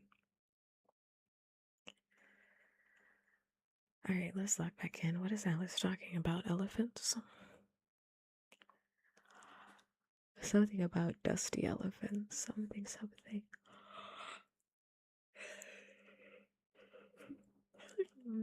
Getting sleepy. Okay, I gotta log in. I think I'll go down the other way, she said after a pause, and perhaps I may visit the elephants later on. Besides, I do so want to get into the third square. So, with this excuse, she ran down the hill and jumped over the first of the 6 little brooks. Tickets, please, said the guard, putting his head at the window In a moment, everybody was holding out a ticket. They were about the same size as the people, and seemed to fill the carriage, and quite seemed to fill the carriage. Now then, show me your ticket, child, the guard went on, looking angrily at Alice. And a great many voices said all together, like the chorus of a song, thought Alice. Don't keep him waiting, child. Why, his time is worth £1,000 a minute. I'm afraid I haven't gotten one, Alice said in a frightened tone. There wasn't a ticket office where I came from. And again, the chorus of voices went silent, and then went on. There wasn't room for one where she came from. The land there is worth £1,000 an inch. Don't make excuses, said the guard. You should have brought one from the engine driver. And once more the chorus of voices went on. The man that drives the engine, why, the smoke alone is worth thousands a puff. Alice thought to herself, then there's no use in speaking. The voices didn't join in this time, as she hadn't spoken, but to her great surprise, they all thought in chorus. I hope you understand what thinking in chorus means, for I must confess that I don't. Better say nothing at all. Language is worth £1,000 a word. I shall dream about £1,000 tonight. I know I shall, thought Alice. All this time the guard was looking at her, first through a telescope, then through a microscope, and then through an opera glass. At last, he said, You're traveling the wrong way, and shut up the window and went away. Because she's getting away from the house. She should be going home. This little child never wants to go home every single time. So, young child, said a gentleman sitting opposite to her. He was dressed in white paper. Ought to know which way she's going, even if she doesn't know her own name. A goat that was sitting next to the gentleman in white shut his eyes and said in a loud voice, She ought to know her way to the ticket office, even if she doesn't know her alphabet. There was a beetle sitting next to the goat. It was a very queer carriage, full of passengers altogether. Shout out Pride Month. And as the rule seemed to be that they should all speak in turn, he went on with, She'll have to go back from here as luggage. Alice, who couldn't see who was sitting beyond the beetle, but a hoarse voice spoke next. Change engines, it said, and was obliged to leave off. Sounds like a horse, Alice thought to herself, and an extremely small voice close to her ear said, You might make a joke on that, something about a horse, and horse, you know. Horse spelled Hoarese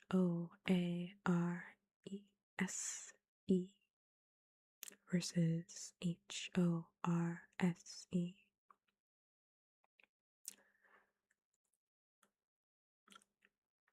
Then a very gentle voice in the distance says, She must be labeled lass with care, you know. And after that, other voices went on. What a number of people there are in the carriage, thought Alice. She must go by post. She's got a head on her. She must be sent as a message by the telegraph. She must draw the train herself the rest of the way, and so on. But the gentleman, dressed in white paper, leaned forward and whispered in her ear, Never mind what they all say, my dear, but take a return ticket every time the train stops. Indeed I shan't, Alice said, rather impatiently. I don't belong to this railway journey at all. I was in a wood just now, and I wish I could get back there. You might make a joke on that, said the little voice close to her ear. Something about a wood, if you could, you know. Don't tease so, said Alice, looking about in vain to see where that voice came from. If you're so anxious to have a joke made, why don't you make one yourself? The little voice sighed deeply. It was very unhappy, evidently, and Alice would have said something pitying to comfort it.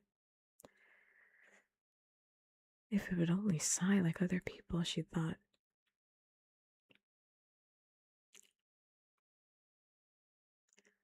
But this was such a wonderfully small sigh that she wouldn't have heard it at all if it hadn't come quite close to her ear.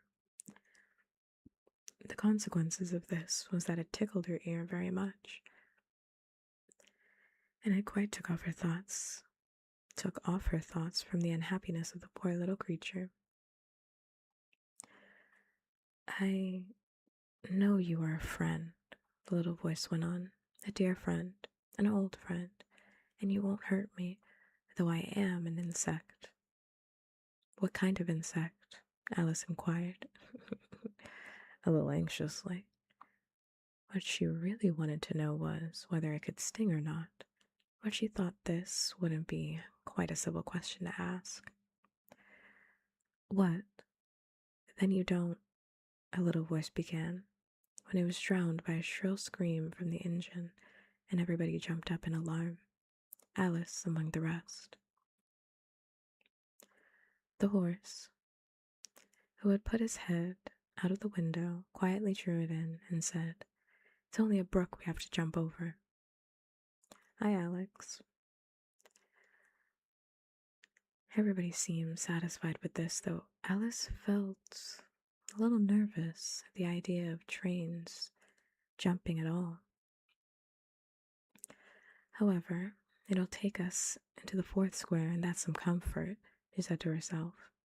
In another moment, she felt the carriage rise straight up into the air, and in her fright, she caught at the thing nearest to her hand, which happened to be the goat's beard. But the beard seemed to melt away. As she touched it, she found herself sitting quietly under a tree, while the gnat, for that was the insect she had been talking to, was balancing itself on the twig just over her head and fanning her with its wings. It certainly was a very large gnat, about the size of a chicken. Chicken? God, Alice thought. Still, she couldn't feel nervous with it after they'd been talking together for so long. Then you don't like all insects, the gnat went on, as quietly as if nothing had happened. I like them when they can talk, Alice said. None of them ever talk where I come from. What sort of insects do you rejoice in? Where are you from? The gnat inquired. I don't rejoice in insects at all, Alice explained, because I'm rather afraid of them, at least the large kinds, but I can tell you the names of some of them. Your voice is raspy. They might like your raspy voice. Sometimes a good rasp is good.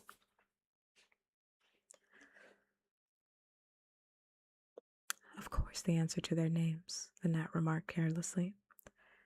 I never knew them to do it. What's the use of having their names, the gnat said, if they won't answer to them? No use to them, said Alice, but it's useful to the people who named them, I suppose. If not, why do things have names at all? I can't say, the gnat replied. Further on, in the wood down there, they've got no names. However, go on with your list of insects. You're wasting time. Well, there's the horsefly, Alice began, counting off the names on her fingers. All right, said the gnat. Halfway up that bush, you'll see the rocking horsefly if you look. It's entirely made out of wood and gets about by swinging itself from branch to branch. What does it live on? Alice asked with great curiosity. Sap and sawdust, said the gnat. Go on with the list. Alice looked up at the rocking horsefly with great interest and made up her mind that it must have just been repainted. It looked so bright and sticky. And then she went on. And there's the dragonfly. Look on the branch above your head, said the gnat, and you'll find a snapdragonfly. Its body is made of plum pudding, its wings of holly leaves, and its head is a raisin burning in brandy. And what does it live on? Fermenti and mince pie, the gnat replied, and it makes its nest in a Christmas box. And then there's the butterfly, Alice went on, after she had taken a good look at the insect with its head on fire, and thought to herself, I wonder if that's the reason insects are so fond of flying into candles, because they want to turn into snapdragonflies. Crawling at your feet, said the gnat. Alice drew her feet back in some alarm. You may observe a bread and butterfly. Oh my god, this guy. This guy. Its wings are thin slices of bread and butter. Its body is a crust, and its head is a lump of sugar. And what does it live on? Weak tea with cream in it. A new difficulty came into Alice's head. Supposing it couldn't find any, he suggested. Then it would die, of course. But that must happen very often, Alice remarked thoughtfully. It always happens, said the gnat. After this, Alice was silent for a minute or two, pondering. The gnat amused itself, meanwhile, by humming around and round her head. At last, it settled again and remarked, I suppose you don't want to lose your name. No, indeed, Alice said a little anxiously. And yet, I don't know, the gnat went on in a careless tone. Only think how convenient it would be if you could manage to go home without it. For instance, if the governess wanted to call you to your lessons, she would call out, Come here, and then there she would have to leave off because there wouldn't be any name for her to call. And of course, you wouldn't have to go, you know. That would never do, I'm sure, said Alice. The governess would never think of excusing my lessons for that. If she couldn't remember my name, she'd call me Miss, as the servants do. Well, if she said Miss and didn't say anything more, the gnat remarked, of course you'd miss your lessons. That's a joke. I wish you had made it. I appreciate them writing. Thank you, Lewis Carroll, for writing in the narrative. That's a joke. Thank you. I missed that. I missed that? Oh, there I go. There I go. Why do you wish I had made it? Alice asked. It's a very bad one. It was pretty bad. But the gnat only sighed deeply, while two large tears came rolling down its cheeks. You shouldn't make jokes, Alice said, if it makes you so unhappy. Thank you for the sub. Thank you. I really do appreciate it.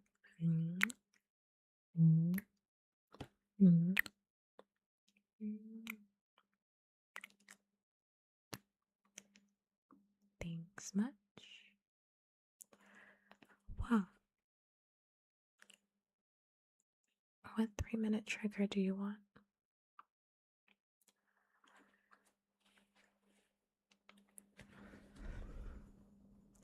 Let me know so that I can find a good place to stop reading.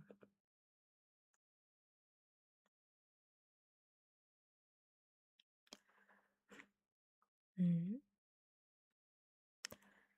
you want me to do it now or after the ad break is over?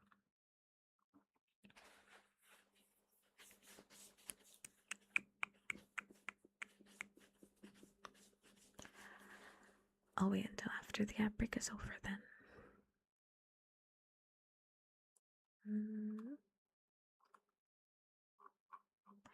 It'll notify in chat after it's over.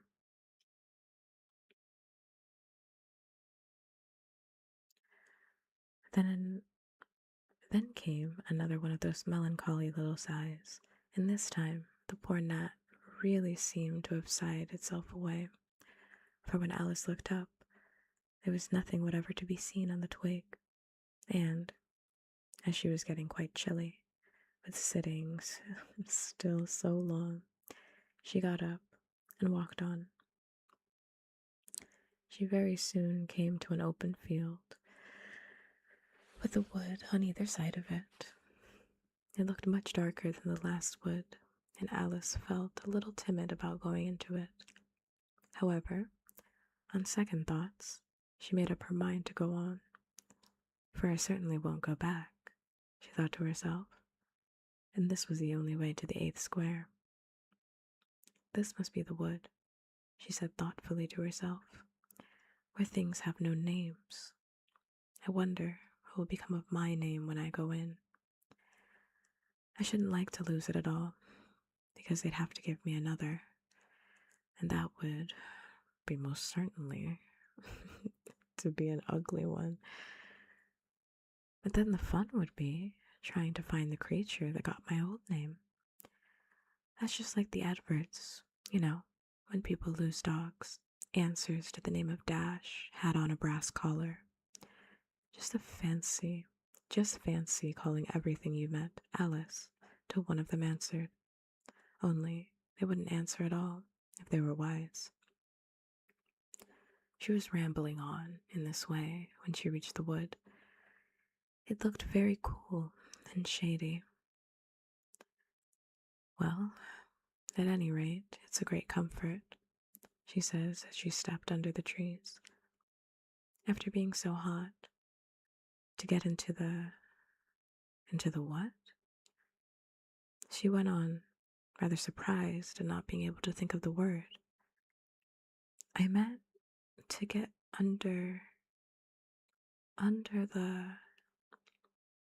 this, putting her hand on the trunk of the tree. What does it call itself, I wonder? I do believe it's got no name. Why, to be sure it hasn't. She stood silent for a minute, thinking. Then she suddenly began again. That it really has happened after all. And how? Who am I? I will remember if I can. I'm determined to do it. But being determined didn't help much, and all she could say after a great deal of puzzling was, L. I know it begins with L. She thinks she's Lollet? Just then, a fawn came wandering by. It looked at Alice with its large, gentle eyes, but didn't seem at all frightened. Here then, Alice said, as she held out her hand and tried to stroke it, but only started back a little and then stood looking at her again. What do you call yourself? The fawn said, at last. Such a soft, sweet voice it had. I wish I knew, thought poor Alice. She answered rather sadly. Nothing just now. Think again, it said. That won't do.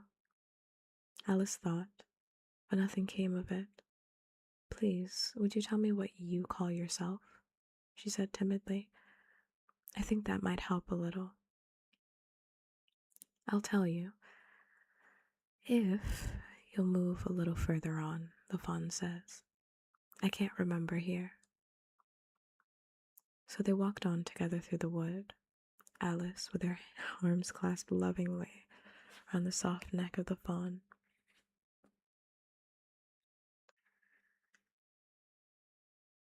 Sorry, my hand just started to hurt out of nowhere.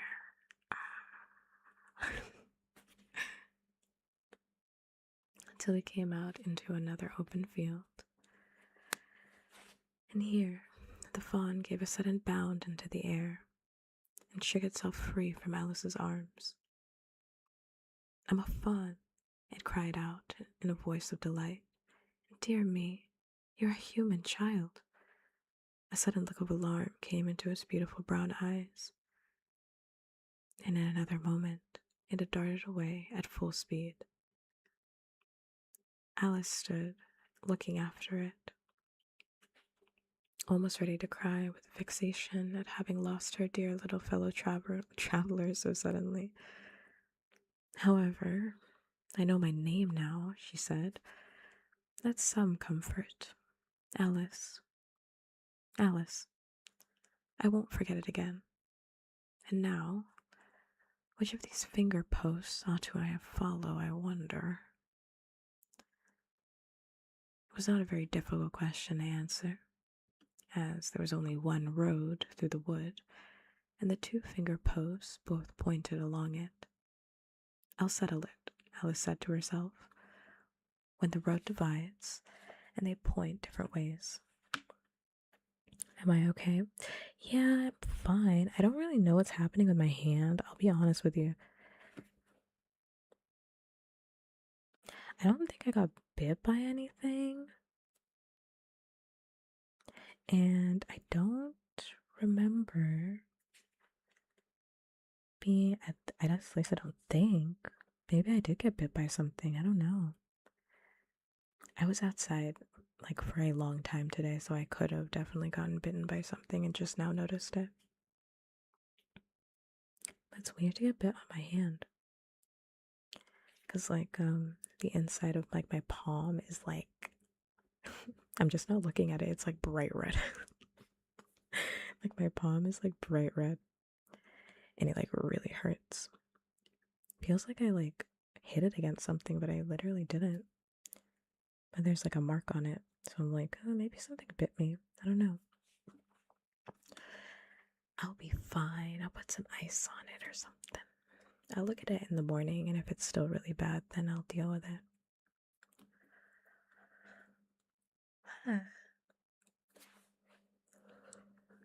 Sleepy.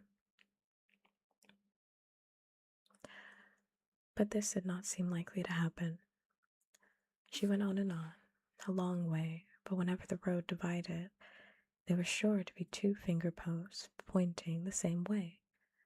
One marked to Tweedledee's house, and the other to the house of Tweedledum. "I do believe," said Alice at last, "that they live in the same house. I wonder, I've never thought of that before, but I can't stay there long. I'll just call and say, 'How do you do?' and ask them the way out of the wood. If I could only get the eighth square, get the eighth square. I want to fix the grammar every single time. If I could only get to the eighth square before it gets dark." So she wandered on, talking to herself as she went, till, on turning a sharp corner, she came upon two little fat men so suddenly. She could not help starting back, but in another moment she recovered herself, feeling sure that they must be Tweedledee and Tweedledum. I was confused because there was no punctuation, only for me to see on the next page, "They must be ...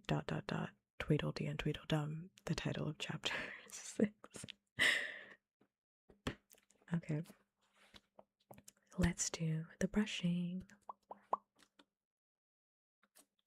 But I have to fix how I'm sitting. I have to fix how I'm sitting first.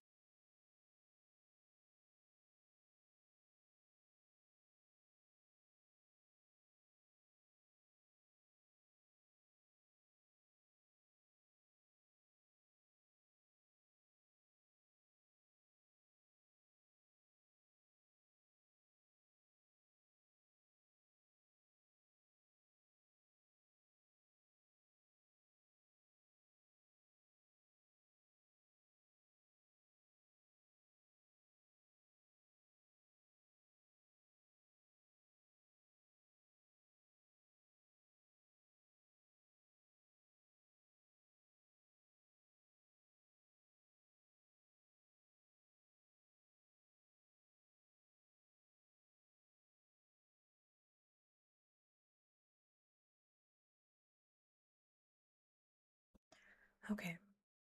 Sorry, I need to really. I'm like sweating right now. I don't know why I'm so hot because I know the minute I go to bed, I'm gonna be ice cold. Right now, I'm just really hot. What I'm gonna do is that I'm going to remove the pop filter that's on because I'm told that people like it when I do it without the pop filter because it sounds a little bit more intense.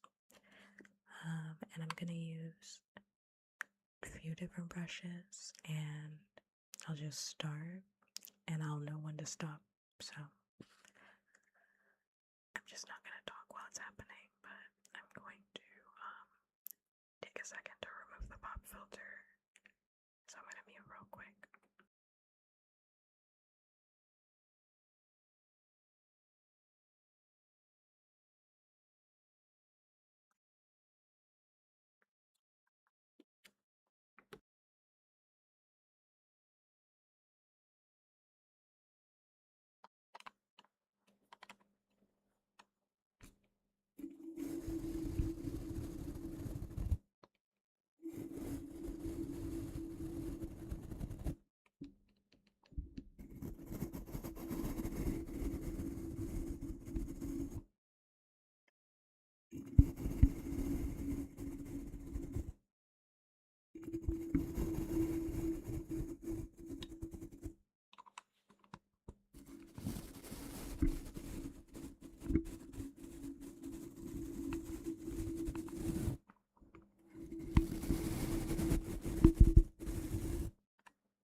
comes up, but I'm going to put back on the pop filter. I'm just going to give it one more pass because why not?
Okay, that's done.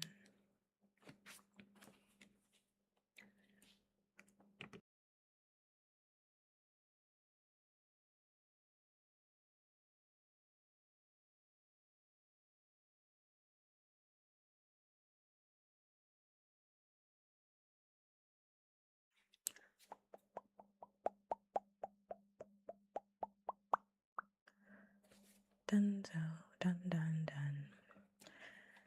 Back to Alice.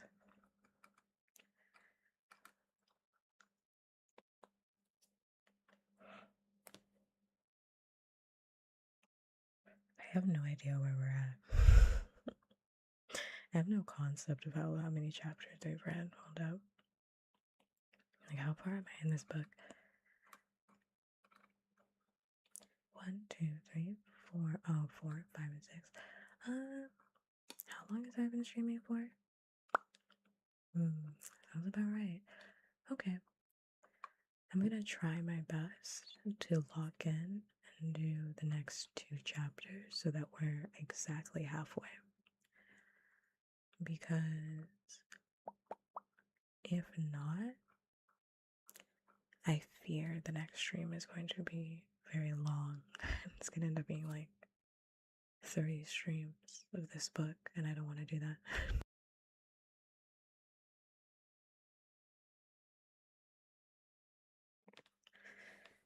I don't want to do 3 streams. I want to do 2 streams of this book. So I need to lock in because I also have to go to bed because I have a long day tomorrow. Okay.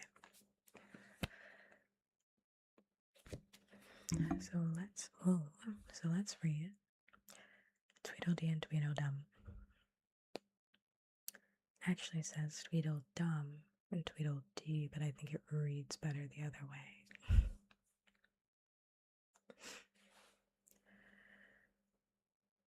They were standing under a tree, each with an arm around the other's neck, and Alice knew which was which in a moment because one of them had dumb embroidered on his collar and the other D. I suppose they've got Tweedle round the back of the collar, she said to herself.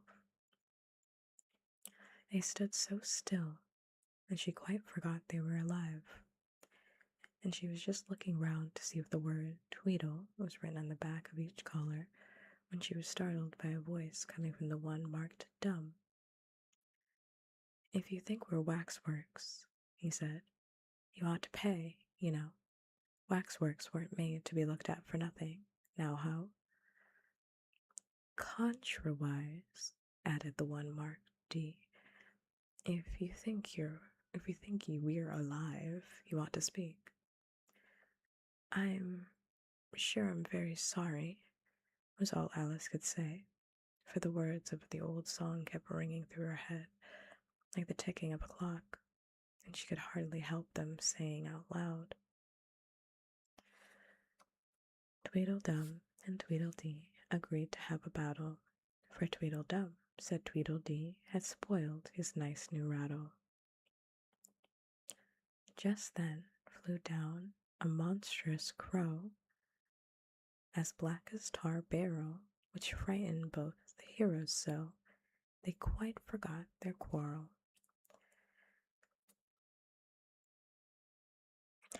Barrel? Quarrel? I don't know. I don't know if he cooked with that one. I don't know if he cooked with that one. I don't know about that one. Just don't know about that one. I just don't know. I doubt he cooked with that. Just barrel, quarrel. I mean, stretching it. We're stretching it. I know what you're thinking about, said Tweedledum. But it isn't so, nohow. Contrawise, continued Tweedledee.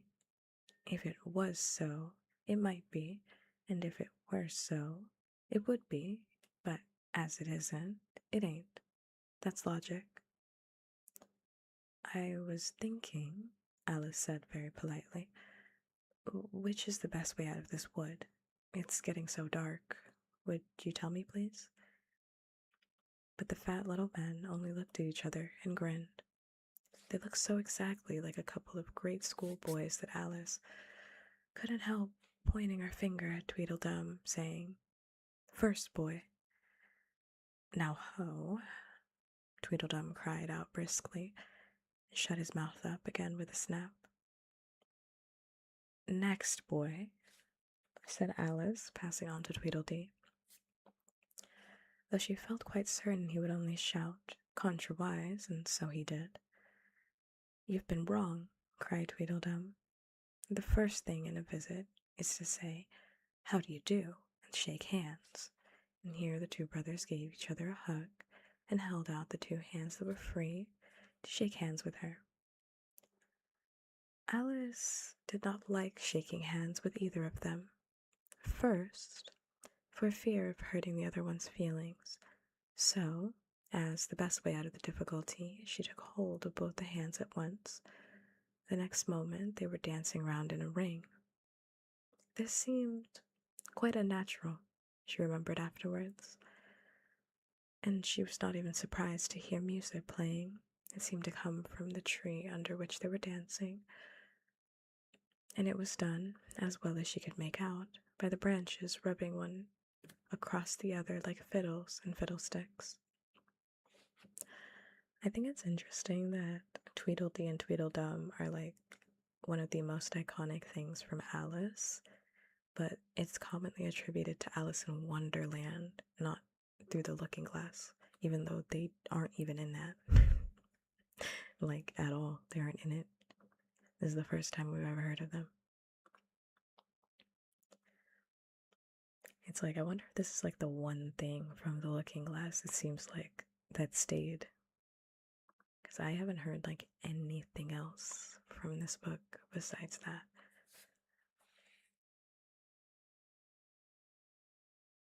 But it certainly was funny, Alice said afterwards, when she was telling her sister the history of all of this.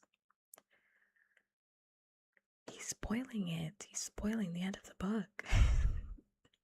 He's spoiling it. He is spoiling it. He's telling me that they get back, that Alice gets back. Like, spoilers. To find myself singing, "Here we go round the mulberry bush." I don't know when it began, but somehow I felt as if I'd been singing it for a long, long time. The other two dancers were fat and very soon out of breath. You know, I don't really understand the importance of Alice bringing up the fact that Tweedledee and Tweedledum are fat. Because Alice isn't fat. And Alice was also out of breath earlier, so I don't really understand. I mean, you're going to be out of breath, you're dancing. 4 times round is enough for one dance, Tweedledum panted out. And they left off dancing as suddenly as they had begun. The music stopped at the same moment. Then they let go of Alice's hands and stood looking at her for a minute. There was a rather awkward pause, as Alice didn't know how to begin a conversation with people she had just been dancing with.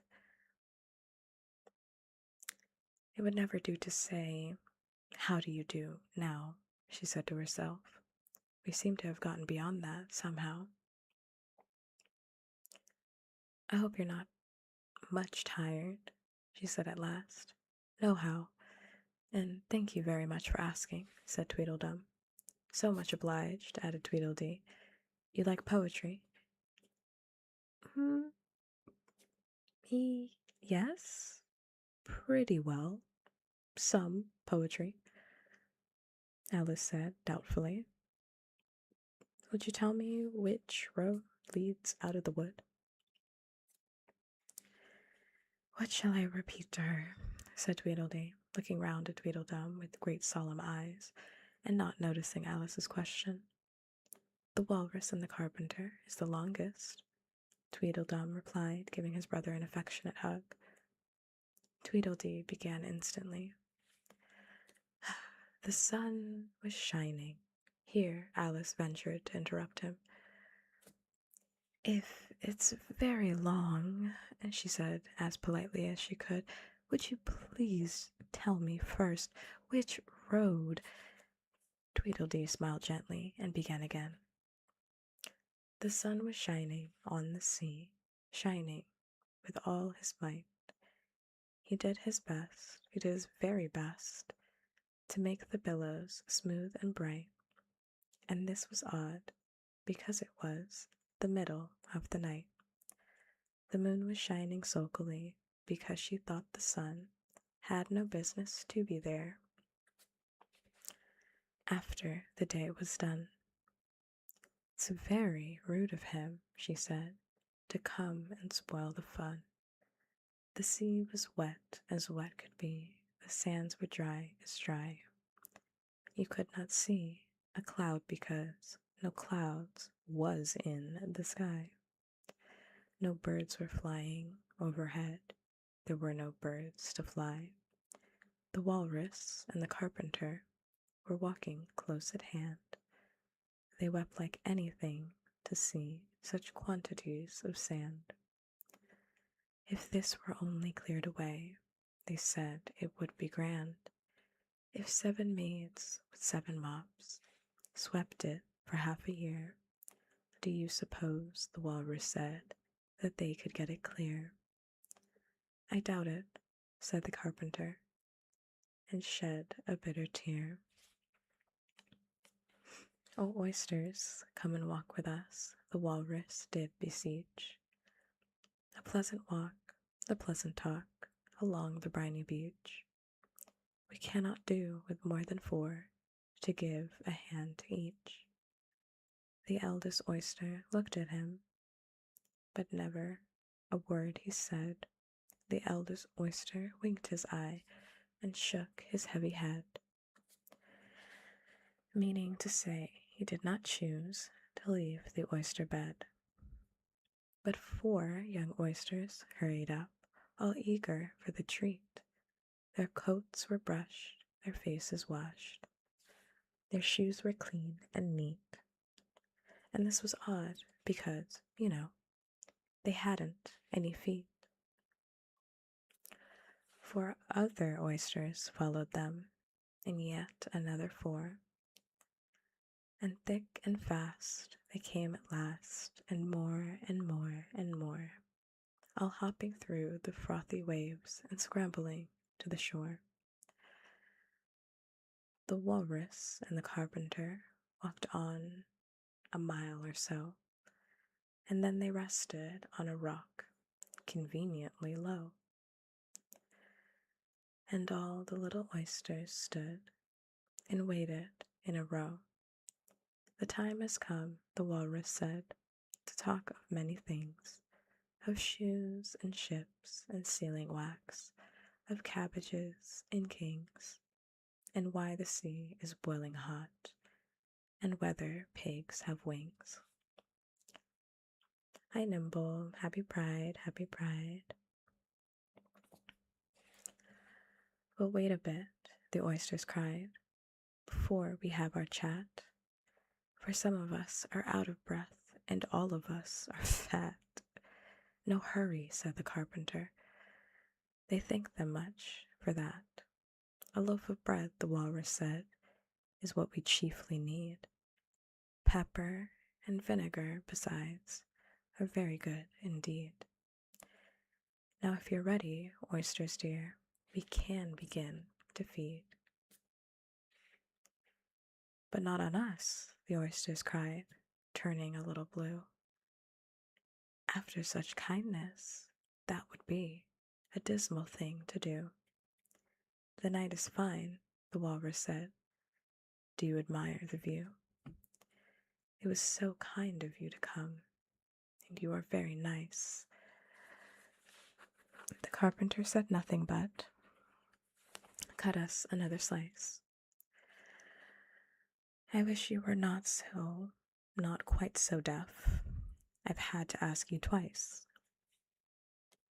It seems a shame, the walrus said, to play them such a trick. After we brought them out so far and made them trot so quick. The carpenter said nothing but, the butter spread too thick. I weep for you, the walrus said. I deeply sympathize. With sobs and tears he sorted out those of the largest size. Holding his pocket handkerchief before his streaming eyes. Oysters, said the carpenter, you've had a pleasant run. Shall we be trotting home again? But answer came there none. And that was scarcely odd, because they'd eaten every one. I like the walrus best, said Alice, because, you see, he was a little sorry for the poor oysters. That's why the oldest oyster didn't go, because it was wise, even though it's like, how did it know? Did it just witness all of its siblings get eaten and then didn't say anything to the other ones? Whatever. Whatever plot hole in that poem, but I'll let it go. I'll let it go. He ate more than the carpenter, though, said Tweedledee. You see, he held his handkerchief in front, so the carpenter couldn't see how many he took, contrawise. That was mean, Alice said indignantly. Then I like the carpenter best, if he didn't eat so many as the walrus. But he ate as many as he could get, said Tweedledum. This was a puzzler. After a pause, Alice began, well, they were both very unpleasant characters. Here, she checked herself in some alarm at hearing something that sounded to her like the puffing of a large steam engine in the wood near them. Thought she feared it was more likely to be a wild beast. Shouldn't it say though? Shouldn't it say those she feared? Thought she feared? Okay. Are any lions or tigers about here? She asked timidly. It's only the Red King snoring, said Tweedledee. Come and look at him, the brothers cried, and they each took one of Alice's hands and led her up to where the king was sleeping. Isn't he a lovely sight? Said Tweedledum. Alice couldn't say honestly that he was. He had a tall red nightcap on, with a tassel, and he was lying crumpled up in a sort of untidy heap, and snoring loud, fit to snore his head off, as Tweedledum remarked. I'm afraid he'll catch a cold with lying on the damp grass, said Alice, who was a very thoughtful little girl. He's dreaming now, said Tweedledee. And what do you think he's dreaming about? Alice said. Nobody can guess that. Why, about you, Tweedledee exclaimed, clapping his hands triumphantly. And if he left off dreaming about you, where do you suppose you'd be? Where I am now, of course, said Alice. Not you, Tweedledee retorted contemptuously. You'd be nowhere. Why, you're only a sort of thing in his dream. If that there king was to wake, added Tweedledum, you'd go out, bang, just like a candle. I shouldn't, Alice exclaimed indignantly. Besides, if I'm only a sort of thing in his dream, what are you? I should like to know. Ditto, said Tweedledum. Ditto, ditto, cried Tweedledee. He shouted this so loud that Alice couldn't help saying, Shh! You'll be waking him. I'm afraid if you make so much noise. Well, it's no use in your talking about waking him, said Tweedledum, when you're the only one of the things in his dream. You know very well you're not real. I am real, said Alice, and began to cry. You won't make yourself realer by crying, Tweedledee remarked. It's nothing to cry about. If I wasn't real, Alice said, half laughing through her tears, it all seemed so ridiculous, then I shouldn't be able to cry. I hope you don't suppose those are real tears, Tweedledum interrupted in a tone of great contempt. I know they're talking nonsense, Alice thought to herself, and it's foolish to cry about it. So she brushed away her tears and went on as cheerfully as she could. At any rate, I'd better be getting out of the wood, for it really is coming on very dark. Do you think it's going to rain? Tweedledum spread a large umbrella over himself and his brother and looked up into it. No, I don't think it is, he said. At least, not under here, nohow. But it may rain outside. It may, if it chooses, said Tweedledee. We've no objection, contrawise. Selfish things, thought Alice, and just as she was going to say good night and leave, when Tweedledum sprang out from under the umbrella and seized her by the wrist. Do you see that? He said in a voice choking with passion, and his eyes grew large and yellow all in a moment, as he pointed with a trembling finger at the small white thing lying under the tree. It's only a rattle, Alice said after a careful examination of the little white thing. Not a rattlesnake, you know, she added hastily, thinking that he was frightened. Only an old rattle, quite old and broken. I knew it was, cried Tweedledum, beginning to stamp out wildly and tear his hair. It's spoilt, of course. Here he looked at Tweedledee, who immediately sat down on the ground and tried to hide himself under the umbrella. Alice laid her hand upon his arm and said in a soothing tone, You needn't be so angry about an old rattle. But it isn't old. Tweedledum cried, in a greater fury than ever. It's new, I tell you. I bought it yesterday, my nice, new rattle. And his voice rose to a perfect scream. All this time, Tweedledee was trying his best to fold up the umbrella with himself in it, which was such an extraordinary thing to do, and it quite took off Alice's attention from the angry brother.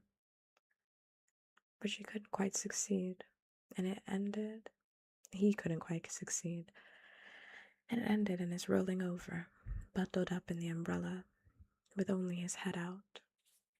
And there he lay, opening and shutting his mouth and his large eyes, looking more like a fish than anything else, Alice thought. Of course, you agreed to have a battle, Tweedledum said in a calmer tone. I suppose so, the other replied sulkily, as he crawled up out of the umbrella.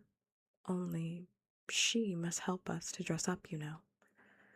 So the two brothers went off hand in hand into the wood and returned in a minute with their arms full of things such as bolsters, blankets, hearth rugs, tablecloths, dish covers, and coat scuttles. I hope you're a good hand at pinning and tying strings, Tweedledum remarked. Every one of these things has got to go on, somehow or another. Alice said afterwards she had never seen such a fuss made about anything in all her life, the way those two bustled about, and the quantity of things they put on, and the trouble they gave her in tying strings and fastening buttons. Really, they'd be more like bundles of old clothes than anything else by the time they're ready, she said to herself as he arranged a bolster around the neck of Tweedledee, to keep his head from being cut off, as he said. You know, he added very gravely, it's one of the most serious things that can possibly happen to one in battle, to get one's head cut off. Alice laughed loudly, but she managed to turn it into a cough, for fear of hurting his feelings. Do I look very pale? Said Tweedledum, coming up to have his helmet tied on. He called it a helmet, though it certainly looked much more like a saucepan. Well, yes, a little, Alice replied gently. I'm very brave generally, he went on in a low voice. Only today I happen to have a headache. Hi, Goma. And I've got a toothache, said Tweedledee, who had overheard the remark. I'm far worse off than you. Then you better not fight today, said Alice, thinking it was a good opportunity to make peace. We must have a bit of a fight, but I don't care about going on long, said Tweedledum. What's the time now? Tweedledee looked at his watch and said, 4:30. Let's fight till 6, then have dinner, said Tweedledum. Very well, the other said, rather sadly. And she can watch us, only you'd better not come very close. He added, I generally hit everything I can see, and that's when I get really excited. And I hit everything within reach, cried Tweedledum, whether I can see it or not. Alice laughed. You must hit trees pretty often, I should think, she said. Tweedledum looked round him with a satisfied smile. I don't suppose, he said, there'll be a tree left standing for ever so far around by the time we've finished. And all about a rattle, said Alice, still hoping to make them a little ashamed of fighting for such a trifle. I shouldn't have minded it so much, said Tweedledum, if it hadn't been a new one. I wish the monstrous crow would come, thought Alice. There's only one sword, you know, Tweedledum said to his brother, but you can have the umbrella. It's quite sharp. Only we must begin quick. It's getting dark as it can. And darker, said Tweedledee. My arm. It was getting dark so suddenly that Alice thought there must be a thunderstorm coming. "What a thick black cloud that is," she said. "How fast it comes. Why, I do believe it's got wings." "It's the crow," Tweedledum cried out in a shrill voice of alarm, and the two brothers took their heels and were out of sight in a moment. Alice ran a little way into the wood and stopped under a large tree. "It can never get at me here," she thought.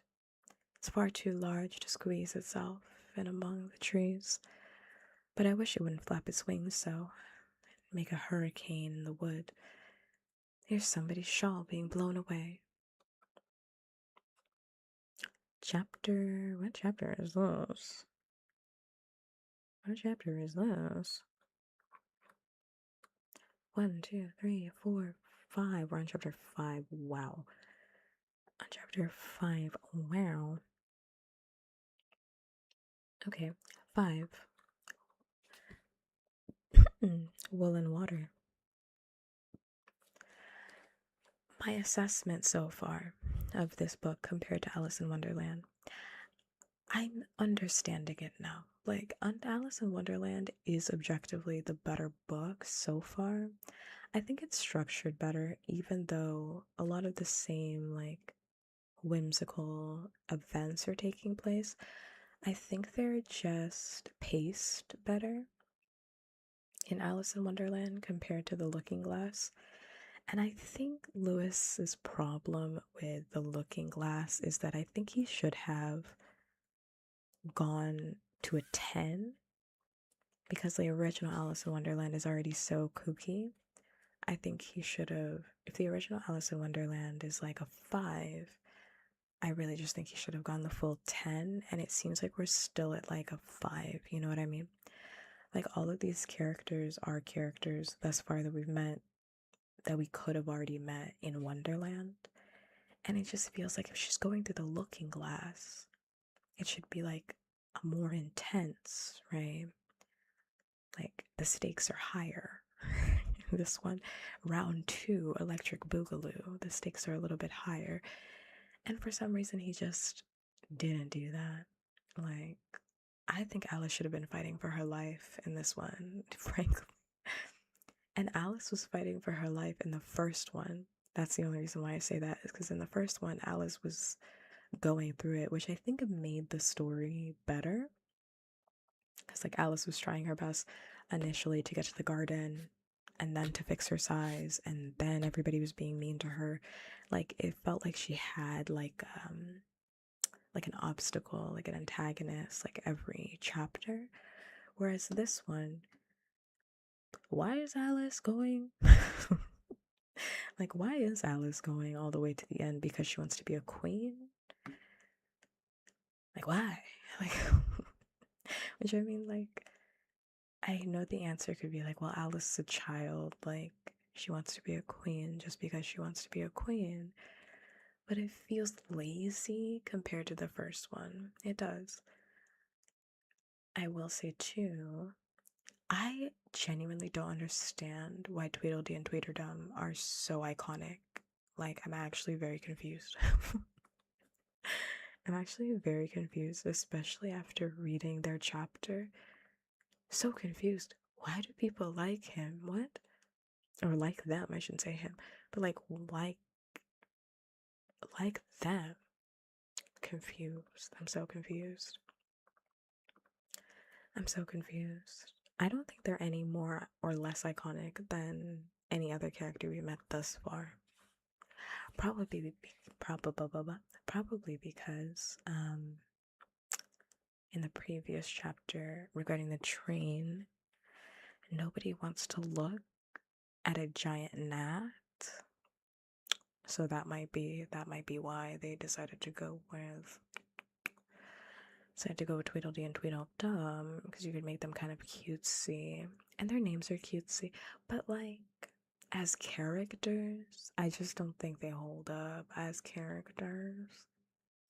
I just don't think they hold up. So far, I think Through the Looking Glass is, I also think it's like a less inspired book. Am I like crazy by this statement? Like, I feel like Through the Looking Glass is like running through the motions, and I see more of his poetry coming out, but it feels like Lewis. Like, I would be actually very curious to see like what he was thinking when he was writing this one. What he was thinking when he was writing this one, because wait, when did he write this? When did he write this? How far did it come after the first one? How far did it come? First one came out in 1865. And then this one came out in 1871.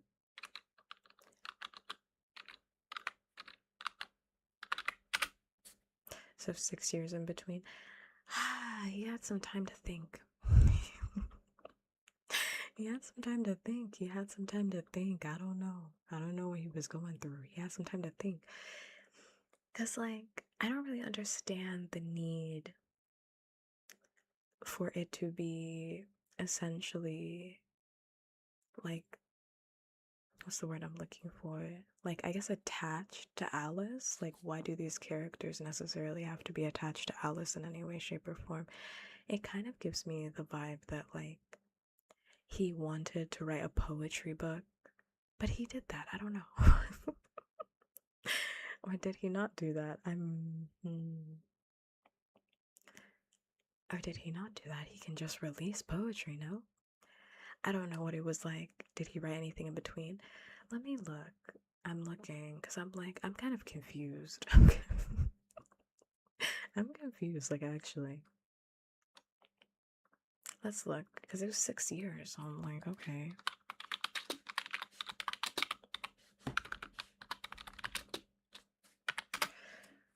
I need to get on the website. Let's see. So, Alice in Wonderland. Alice Adventures Underground. What the hell?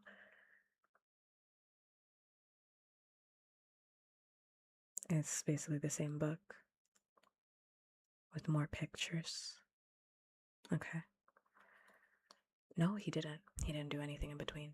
He literally wrote Alice and then he wrote Through the Looking Glass like right after. So, and then after that, Alice's Adventures Underground is just a republication of Alice in Wonderland that came out the same year as Alice in Wonderland. It's the same. It's the same thing. It's just titled differently because it's a different version, because it's the original manuscript with like the original illustrations.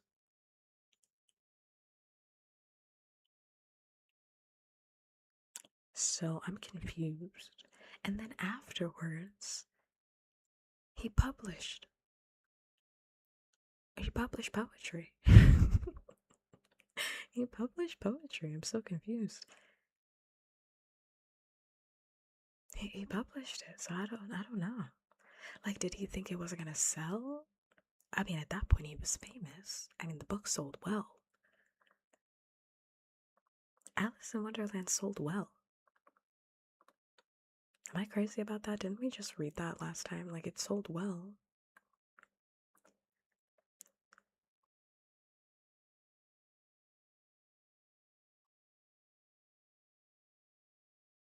And now I'm just reading. Now I'm like, did it do badly? Like, did it do badly?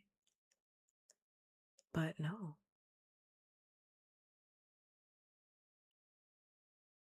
Yeah, no.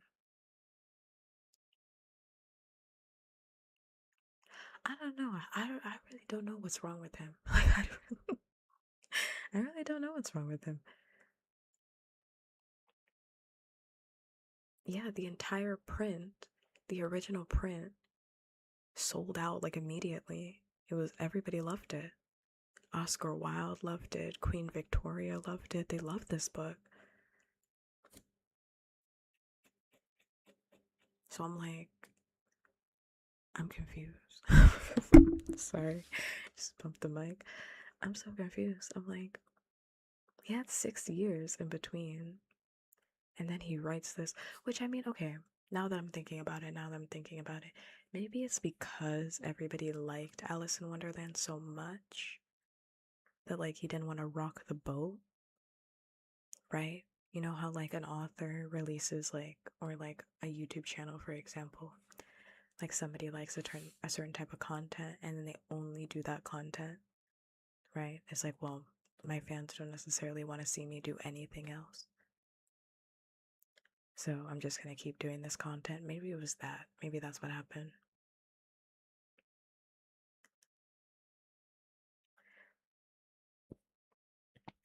Because, but the thing is, like, I think Through the Looking Glass is weaker in writing.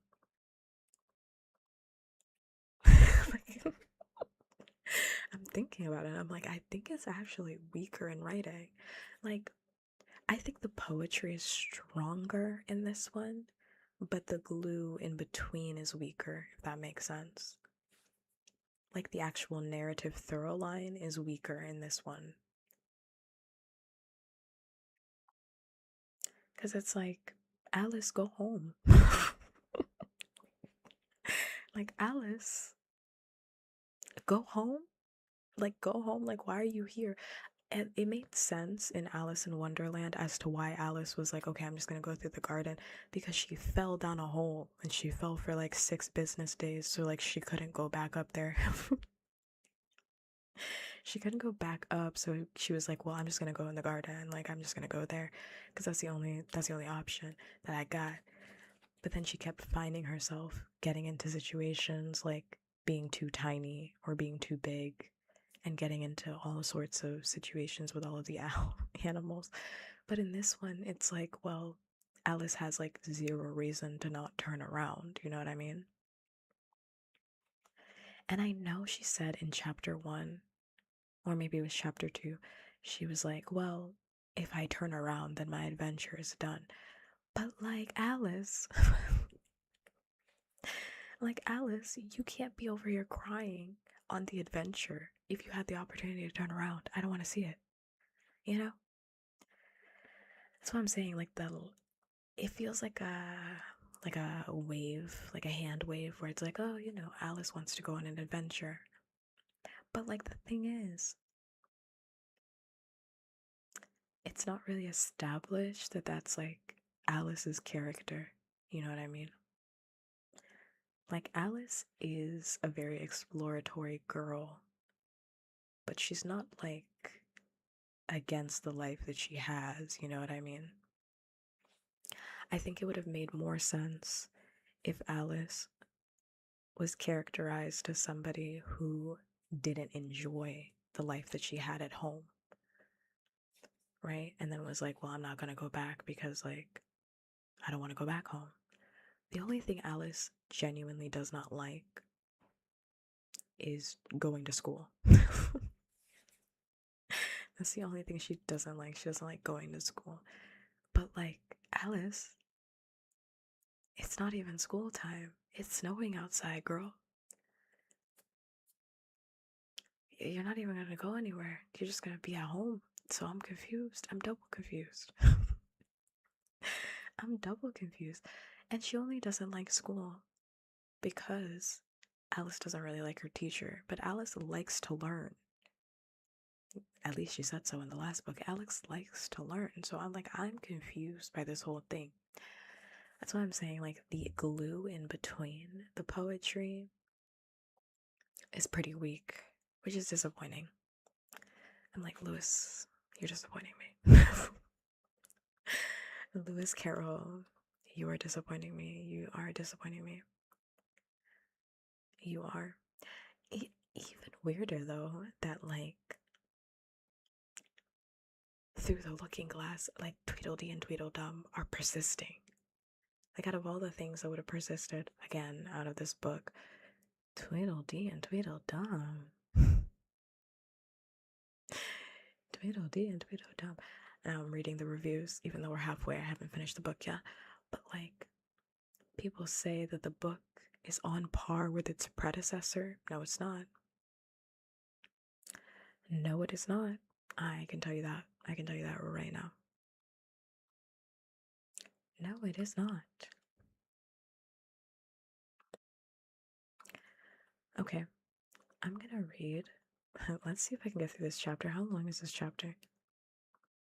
I just had to stop and rant about that for a second because I was like, oh man, this chapter is kind of long. This chapter is kind of long. Wait a minute. This chapter is kind of long. Okay, I better. Do I have time? Do I have time?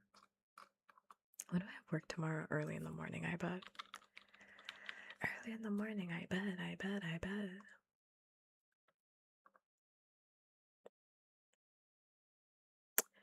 Early in the morning. It is early in the morning.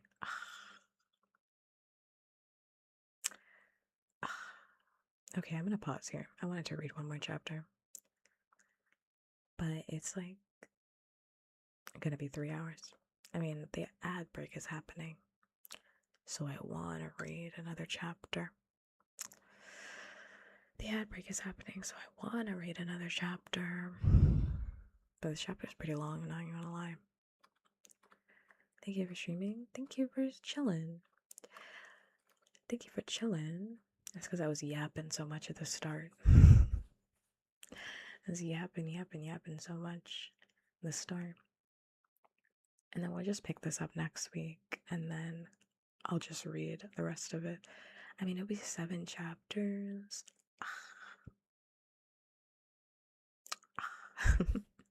It'll be like 7 chapters. So hopefully I finish.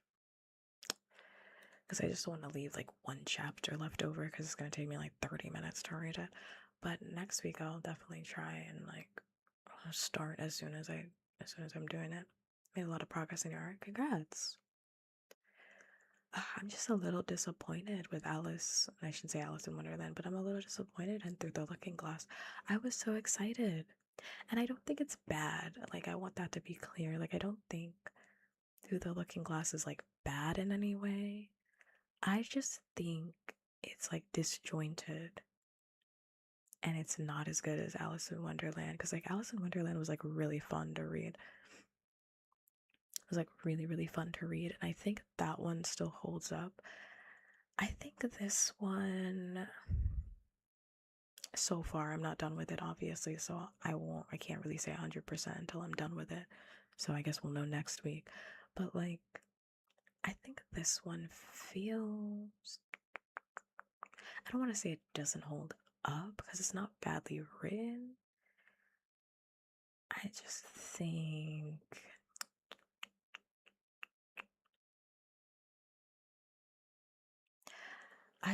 think who would want to read it? Like who's the audience for Through the Looking Glass? Because I think Alice in Wonderland is really good for not just kids. I think, and when I say kids, I mean like a little bit older, like middle schoolers probably. Unless you're reading like a baby book, a baby-fied version for like younger kids, but like middle schoolers, like young kids, like middle schoolers, and honestly, probably a high schooler could read Alice in Wonderland too, and get something out of it. Whereas this one feels like it's too silly in its context for it to be for an older adult, but it's also too verbose for it to be for someone young. Does that make sense? Like the language that's in there is a little bit too adult, but yet the context is just like too silly, I think, for like the average adult to really like want to sink their teeth into it. And that's not to say that like adults don't like whimsy, because like I love whimsy as much as the next person, but I think it was managed better in Alice in Wonderland, where like something really ridiculous would happen and then Alice would be like, okay, well that was fucking weird. Like Alice would be like, okay, well, this is happening to me. That's really weird. Okay, I guess I'm gonna have to work my way through it. It felt like there was I don't want to say like a tongue-in-cheekness to the whimsy, but like yeah, like a tongue-in-cheekness, like an awareness of itself. Whereas I feel like in this one, it's like kind of asking me to take it straightforward, and I don't think I can. Like, I don't think I can. Like, what was all that with the White Queen? Like, I know she's coming back, I think. I think she's coming back later when Alice becomes a queen, which should happen in like the last chapter. But it's like, why were they running? Like, why were they running? So much.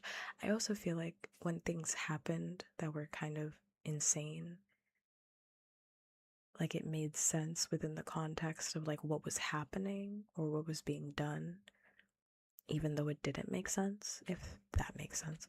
Like when the animals in the first book had Alice, they required Alice essentially to give them a prize for the race that they started. It's like, well, it's insane that you're making Alice give you a prize, but it makes sense in the context of this because you need a prize for a race, right? Like all of that makes sense. Or it's like the guard, I forgot what they're called, guard cards, like painting the white roses red to not make the queen angry, right?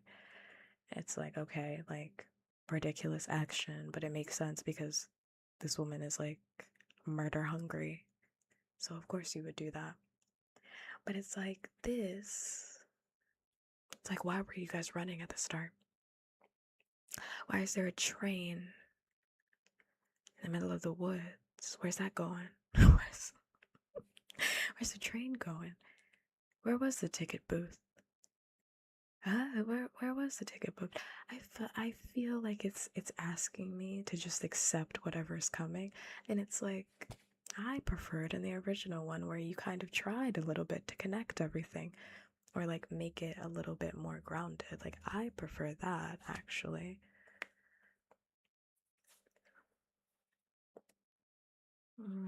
I do. And the ad break is over. So let's wrap up. Yeah, I'll pick this up next week. I am a little disappointed with Alice with Looking Glass, but now I know. I've never read it before, so now I know. I can live my heart actually knowing what the book is about now. Even though I'm not done with it, I'll pick it up next week. But thank you so much to everybody that tuned into stream today. I'm off to bed. I'm gonna go lie down and be completely nonverbal because the reading took a lot out of me.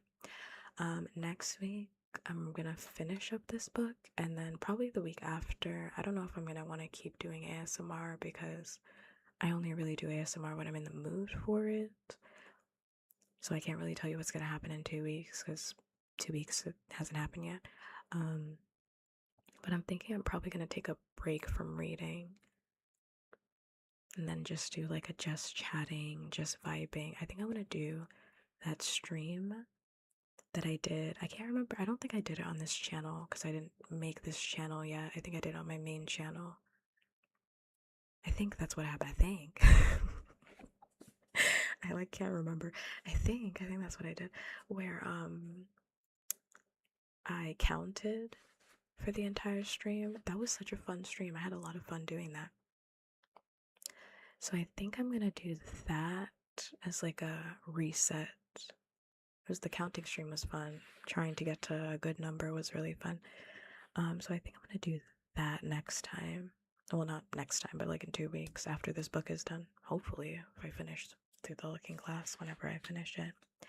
But yes, if no one's told you today, you are in fact loved, you're valued, and you are appreciated. You deserve to hear that every single day of your life. And I'm one person in this lifetime that is happy to tell you that you're loved, you're valued, and you are appreciated. If you're wondering who loves you, I do. I love you as much as one stranger can love another stranger. Yes, yes. Hi, Dallin. I'm ending stream, but hi, hello. Yeah, I'm gonna be back, not on this channel, but I'll be on my main channel on Friday and Saturday doing things and yapping at a regular volume. And if you want ASMR, just follow this channel because I don't do ASMR on my main channel. So if you go over on the main channel and you ask me for ASMR, I'm gonna ban you over on that channel. Don't ask me for that. So don't ask me for that. So if you just want ASMR, you should just follow this channel because I'm not doing ASMR over on main. Thank you. I hope everybody has a good night, and as always, until next time, bye. Bye, bye, bye, bye, bye. Good night. Sleep tight. Mwah.